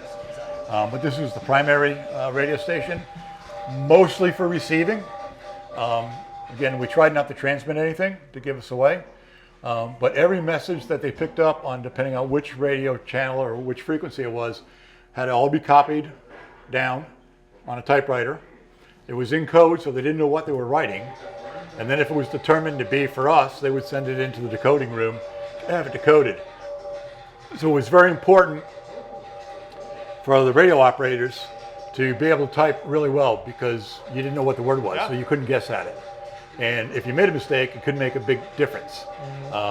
Most of these guys, if they were good, you didn't get to be on the typewriter until you could do a minimum of 20 words a minute. That was minimum. Some of these guys could type 40 words a minute while puffing on a cigarette and drinking a cup of coffee. I mean, they were that good. The transit radio 2 is located aft, and that's where the transmitters themselves were. They could receive there, they could transmit there, but it was very rare, only if this went out of commission.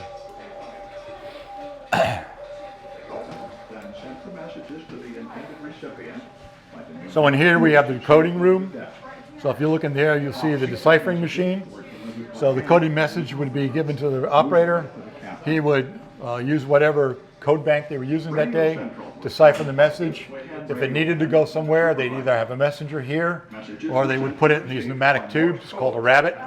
They pop it in the rabbit, and it would go somewhere else. Any other messages were put in the burn bag that's in there, and then they would be burned in the incinerator. If for some reason the ship had to be abandoned, they would take the code books, they would take the deciphering machine, they would put it in a bag, put a 5-inch shell in it, and drop it overboard. A range of frequencies for use for safe communications.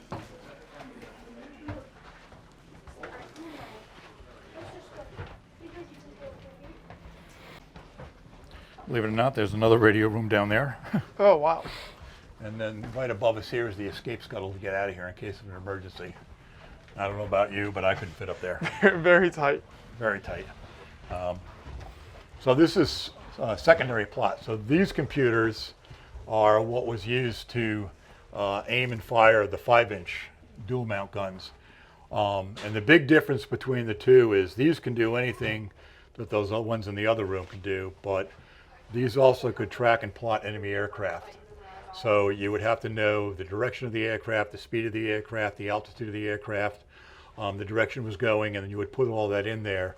And then it would calculate, okay, based on that, where does that round need to go? And again, as we talked about earlier, there are two different types of fuses. So one would be, okay, when this round fires, I need it to fly for X number of seconds. So the fuse setting on here would tell the guy in the gun house when the shell gets up there where to set the fuse. If it was a VF fuse, which was the radar control one, basically the fuse is going to go out and find where it's going to go, and it's going to explode when something gets in its way. But in here, you would have 8 guys that would man these. These were made designed in 1937. They were modified. I stopped checking. They were still being modified up till 1955 that I saw, because they were still using them on destroyers and stuff, and foreign navies were using them up until the 80s, early 90s even. Matter of fact, those computers in the other room that we looked at were still being used by the United States Navy when they brought back the Iowas for the last time before Gulf War II, Gulf War I. The Navy was looking at changing out the computers, and they said, well, it's going to cost us billions of dollars to do that. We're firing at land targets pretty much. Land target's easy to spot, it's not moving anywhere. So on the first Gulf War, on the Ira-class ships, they were still using the same computers that they were using during World War II. These things sound like washing machines with marbles in them when you turn them on. They weigh 4,000 pounds a piece. They come in 4 different pieces. And when this whole space was designed, they actually mocked it up in a warehouse with plywood models and stuff just to make sure that everything fit where it was supposed to fit. Over here, we've got the same type of switchboard, except instead of 2 computers, we got 4 computers. Instead of spot 1 and spot 2, we have Sky 1, 2, 3, and 4. So you've got pretty much double what you have on the other side.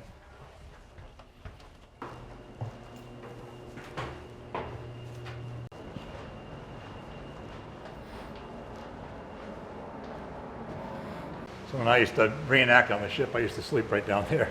That was my bunk, but unfortunately that blower vent there is noisier than a washing machine going, and you never could get any decent sleep. So we're going to go into turret number 2, which is the one that we showed earlier where it was elevated, and I'll show you why.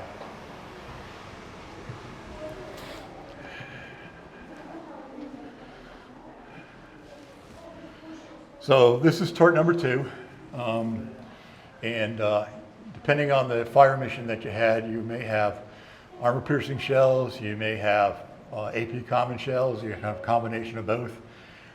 You can tell what they are just simply by the color of them.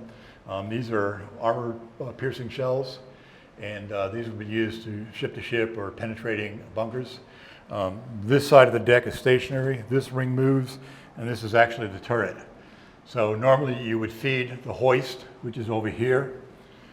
You would bring this over to the hoist, and you would push it into the hoist. The hoist would then bring it up to whichever barrel it was assigned up in the gun house. If you needed to take projectiles from the outer ring here, then you would put a rope around it, and there's what they call a par buckle on the floor, and you would wrap the rope around, and the shell would just kind of walk itself over, and then you could bring it back over to the hoist. So you had 3 hoists, and then we'll see down below there's 3 powder hoists too. All right. So again, down in this part of the ship, as far as the gun goes, you had about 110 men, probably a few more in the number 2 turret because of the extra level. You can see there we've got a par buckle kind of hooked up and to show what it kind of looked like.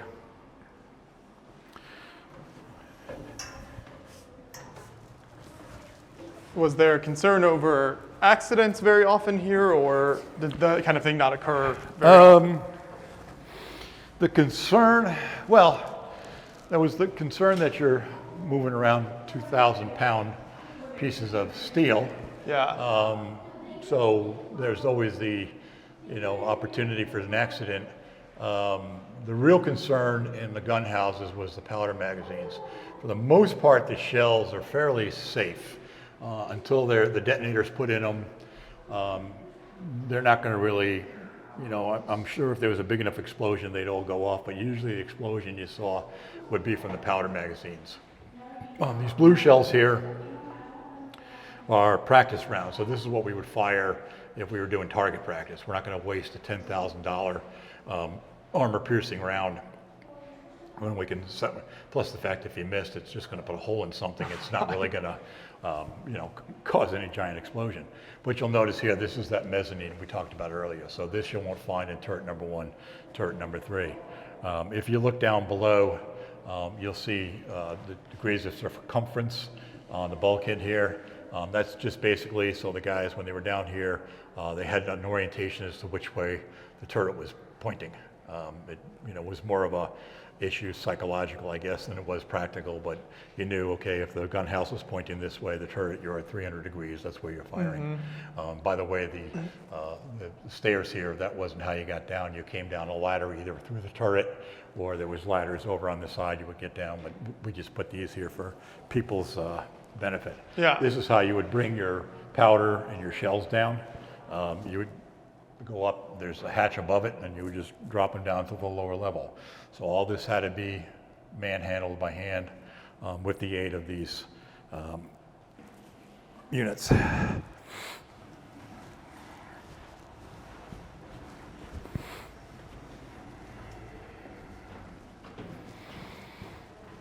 So down below here, below this is the motor pan and the roller pan that actually turns the turret.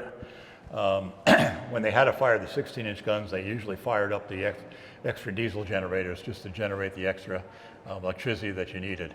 Each one of these turrets weighs about 1,900 ton, which is about the same weight as a World War II destroyer. So essentially you've got 3 World War II destroyers sitting on this ship. If the ship were to porpoise and go over, the turrets would just fall out. These aren't physically mounted to the ship like the 5-inch ones are. Over here, you've got the powder hoists. So on the other side of this is an annular zone, and on the other side of that is the powder magazine. They would take the powder out of the canisters, pass it through the annular zone. The powder man would then signal that you're ready to open this. You would open this up here. Each bag had a red dot on it. That was the detonator end. So when they put it in on the other side, the red dot was on his right. I pick it out, the red dot's going to be on my left. I'm going to pick up the powder bag. I'm going to turn it. I'm going to put it in the hoist. Red dot, red dot. Do that 3 times. Next powder bags, 3 times. If this hoist door is closed, that means the hoist door in the gun house is open. The reason for that is it'll contain any sort of explosion between the gun house and down to the powder room, which is basically what saved the Iowa when she blew up back in the 80s and stuff, was that we contained that. A lot of earlier ships wasn't that way, and a fire would just come down, and this is where you're going to have the big explosion. As you can see over here, here's a powder bag. It tells you what size it is. It tells you how much it weighs and so forth, and what it's meant to fire. There's up to 2,700 pounds. Now imagine doing this. You're moving 6 of these every 30 seconds. It's going to get tiring. Yes. I could climb all the way up here and end up in the electrical room and the turret and stuff. So this is one way we could come up and down. Or the other way is, if you had to get out in an emergency, you could climb up here, because that hole we came in wasn't put there so we could get out. We had water tanks here, so if a bag ruptured or seam broke, you would just take the broken bag, dump it into the water, it becomes inert. Over years, powder bags became more and more dangerous. They were using Korean War bags in Vietnam, and Vietnam bags and during Gulf War and stuff, and they were very, very dangerous at that point.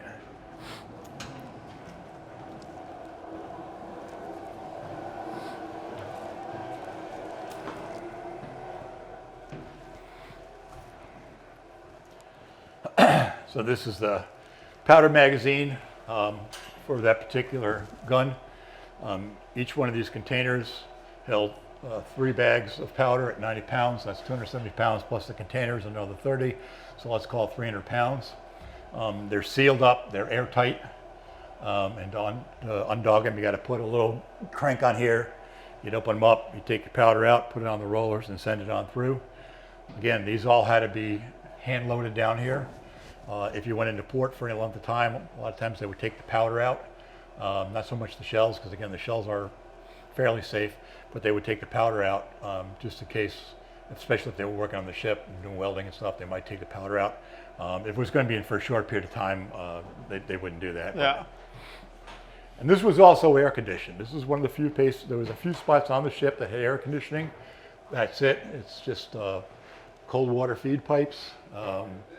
And it was designed to try to keep the temperature down below 110 degrees, I believe it was, because the powder gets a little finicky when it gets too warm. But it was not cool enough in here to keep you from sweating. Same thing with CIC. That was air conditioned that we went to before, but that was for the equipment, not for you. Right. Oh, watch your head.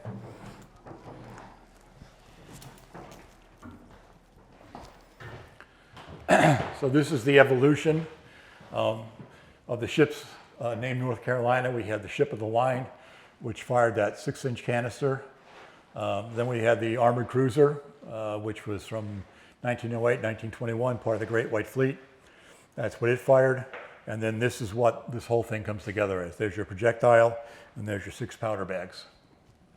So in a matter of, 100 years or something is sort of the evolution? Yeah. Yeah, this was early, mid-1800s. And then early 1900s, so it was 100 years there, about 200 years. Okay, 200, okay. Yeah, about 200 years. Yeah, we'd like to get one, a nuclear submarine torpedo, but the Navy is not too keen on letting us have that. They're not just handing those out? No, no. Be nice, but you know.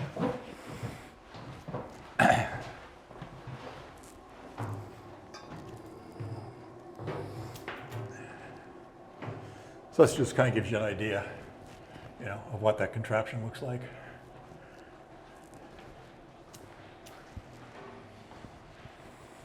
Now, the other thing to keep in mind too is none of this was here during the war. This is just to keep people from climbing in there Sure. and stuff, You'd be surprised where we find people.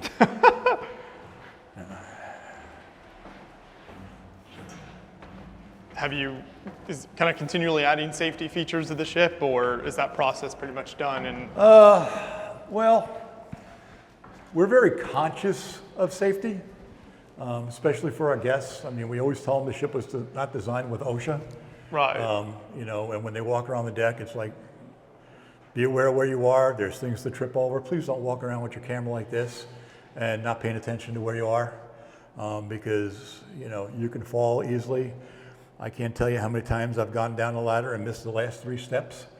And from my experience, it's not necessarily the trip down, it's that sudden stop at the end. It really hurts. I came down here not too long ago, missed a step, took my knee right into this thing. Oh. But I carried on, I completed the mission. Our Marine quarters, we had 88 Marines on board the ship. Primarily their jobs were protect the captain. It goes back to sailing days when crew would mutiny, so the Marines always protected the captain. They operated the 5-inch guns and the 20-millimeter guns. And one of the Marines told me one time, he said, well, why was it just, you know, why was the Marines made? He goes, well, because we were trained how to shoot. He said, Navy guys probably haven't picked up a gun since boot camp, but they were really good. But they had their own space. The gunny sergeant had his own little office in there, and then the rest of the officers slept up where our officers were. But, you know, in the event, too, that we had them invade a small island, we had 88 Marines. Mm-hmm. Sent them on a landing craft. This is the officers' galley. So all the food for the officers would be prepared here, and then there was a dumbwaiter over there, and they would send the food up to the wardroom, which is directly above us. In the wardroom, there's a little prep galley where they would garnish the food and stuff and make sure it's all presentable, and then they would serve it to the officers up there. And we'll take one more side trip, and then we'll head to Memorial Hall. So, a couple things about this. First thing you notice is the walls or the bulkheads are painted green. This means you're an officer's country. So unless you're an officer, you don't come in here unless you're working or you're called here or whatever. But this is where the officers resided. So if you come in here and you see you're green, that's off limits to most enlisted men unless you have a reason. So in here, this is sick bay. So we've got the prep area over here. We have a dental office over here. We had 3 dentists on board the ships. We actually, it's functional with the exception of the fact that we can't do anesthesia. So, but if you'd like a root canal at no charge, I know a friend of mine that's a Navy dentist. We had an X-ray reading room here, medical storage, and the X-ray machine was, I believe, in there. We had a laboratory that we would use to do cultures to see if anybody was sick, what they were sick with. We had a dispensary. Most of the medicines were compounded, so you made up the pill as you went along, and with the exception of aspirin, obviously. But they really didn't have, you know, antibiotics back then, so you would make up whatever concoction you needed. Opioids and so forth were kept hidden away in a separate space where nobody knew where they were. And when you came here to take your prescription or whatever they gave you, you had to take it in front of the pharmacist and show him that you had swallowed your pill. They didn't want you taking an opioid and then putting it in the back of your mouth and then selling it later on to somebody else. So we had 4 doctors on board the ship and 28 pharmacist mates. When you came on board, you always gave the doctor your medical records. Your other records went to the executive officer. And then when you left, you picked them up here. During general quarters, all the doctors and the pharmacist mates would disperse out amongst the ship because you didn't want your entire medical staff being hurt in a shelling. If you did get some sort of communicable disease, this is where you would go. Again, this was one of the few air-conditioned spaces originally because you were locked in there with no window and couldn't open the door. And then we had a full surgical suite. We could do operations on anything. We would take sailors from other ships, do what we needed to do. We did amputations in here. We did appendix removals and stuff in here. The tricky part is if you're doing that and the ship's moving, you know, I don't know about somebody operating on me like that. Exactly. And this was the sick ward as opposed to the sick bay. So if you couldn't get out of your rack, you might be put in here until you were ambulatory where you could go back and recuperate in your space. You'll notice too that the racks are higher in here, and this is simply to keep you from falling out because the understanding is you probably can't walk at this point. In bad storm, they would actually strap you in here with straps to keep you from flying in and out. And so what we're doing here is, this all floods. So they're building an estuary area here, which will be all natural plants, and it'll divert the water through and absorb the water down. And then if there's overflow, it'll go through a pipe and then hopefully come back and dissipate. And then we had to raise the parking lot 2 feet to get it at least above, usually high flood stage is 6 feet when we really flood. And we wanted to get it above that. So hopefully that'll mitigate it. So right now they're getting ready to start paving this, and then they're going to go on the other side and do that. But this whole thing is going to look like a winding river in here by the time we're done. I'm going to bring my inner tube in and have a good old time. But yeah, it's nice to create some better conditions, more parking. It's nationally known. We get calls from the Washington Post, from ecology groups all over the country, asking about how we're being proactive with flooding and tidal erosion and so forth. So this is the XO's office. So the XO is second in command of the ship. And he's the one that sets out the daily orders and all that stuff and keeps track of records. He's got his listed in here that help him out. But this is where you would go. This is also where you would go to get your Liberty chits to go on leave.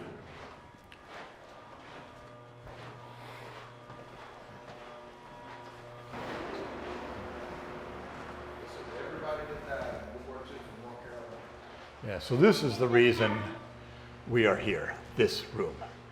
All 10,700 North Carolinians that we know of that died through World War II are enshrined on these plaques by county and then by name. And I've had many times over the years, somebody's come in and said, yeah, my dad, and it's not just, it's Army, Navy, Air Corps, Marines, and we're trying to get merchant Marines. That's one of my personal goals, is because the merchant Marines were actually part of the Navy during the war. But this is a place of honor that all our tour guides are taught. Bring them in here, because without this, we don't really need to exist. We're just a big ship. This is how we honor our fallen members from our state and from all states, really. But this is, matter of fact, we always try to make sure people take off their hat when they come in here and show respect, no yelling and screaming, because it is a sacred place. In the fall, in the winter, at Christmas time, we do wreaths of honor, and we sell a wreath, 20-inch Christmas wreath, and you can have the name of, memory of, or in honor of, the name of a service member, their branch of service, and when they served. And we hang these wreaths all along the lifelines on the outside of the ship, and then we put 2 giant wreaths in here for them. And we do that from December 7th to January 7th. And last year, the first year we did it, we sold 185 wreaths. Last year we sold 235 wreaths, so we're hoping to get to 250 this year. But it looks amazing when you come aboard the ship and there's all these Christmas wreaths all the way around. I think this is also a really neat area, just because it reminds you of the human aspect of what happened here, both with the ship and just the war in general. But I mean, everything that we've gone through on this tour is because of real human men that were serving aboard this and the impact it had on their lives. And so I think that's a really neat part of kind of coming here is those human stories. It's easy to get caught up in the big guns and sort of the armaments and that kind of thing, but these were very real people serving aboard this throughout the war. These were real people that had their lives torn apart, left home, served. And there's almost 11,000 here that didn't come home. And so you have to respect that. And even at the beginning of the war, a lot of people, they signed up and they had the draft and so forth. But the fact that people from all walks of life, from everywhere across the country, and even some of our foreign possessions came and served their country, whether they were citizens or not, is a testament to the people of this country that we'll fight for our freedom. And one of the things we try to do here, especially with younger people, because they just gloss over all of this in school, is to try to get them to understand that you're here today and you have your freedom because of the courage and the sacrifice of people that came before you, whether it be World War I, World War II, Korea, Vietnam, Gulf War, they all sacrificed so that you have the freedom you enjoy today. You may not like some of the things that are happening in our country. You may disagree with it. But you've got the freedom to be able to say that, where a lot of countries don't. So don't ever lose sight of the fact that you're here because of the sacrifices that these people made and continue to make today. So Absolutely. that's my soapbox speech. And this is our room for all the crew members that served aboard the ship. And we've got our senior officers, and then our Marine Corps detachment, then our enlisted crew. And then we also honor, after the ship was decommissioned from 1946 to 1947, she served 2 years at Annapolis doing the midshipmen's cruise. So we list all the sailors that were on the midshipman cruise, even though they didn't serve during the war, they were still part of the Battleship family. Matter of fact, one of the few crew members that comes back to our annual reunion was a Middie. He didn't serve during the wartime, but we still honor him. We bring back the families every year for a luncheon and a memorial service that we do on the fantail. And I started 17 years ago. We used to have 40 or 50 veterans come back. Now we have one. This year we were able to get a couple on Zoom that joined us during our luncheon. So we had a few that way. And they're 99, 100. We just had one die. It was 103. In the last 2 months, we've lost, I think, 3 crewmen. So, we try to honor that. But I have one of my volunteers keeps in touch with the remaining crewmen via Zoom, emails them, checking up on them to make sure how they're doing and stuff. So he takes that on himself just because that's the type of guy he is. But okay, I think we're pretty much done. This has been incredible. Thank you so much for all of your time here. Oh, and absolutely. Just, taking us through so many different parts of the ship and giving us the history of it. I think this is Great. really amazing and such a privilege to be able to just walk through all the different rooms and on the deck of a ship like this. So thank you for all your work here. Yeah, no, I appreciate it. Yeah, and once again, for everyone watching, like I mentioned at the beginning of this video, we'll have info for the website of the North Carolina in the description of the video, and definitely come check this out if you're ever in the Wilmington area. Being able to walk and experience a battleship like this is an incredible thing, and just be able to appreciate all of that history and all the men who served on this. So thank you for explaining more of that for us, and can't wait to see more in the future of what you guys do here. Well, we appreciate it.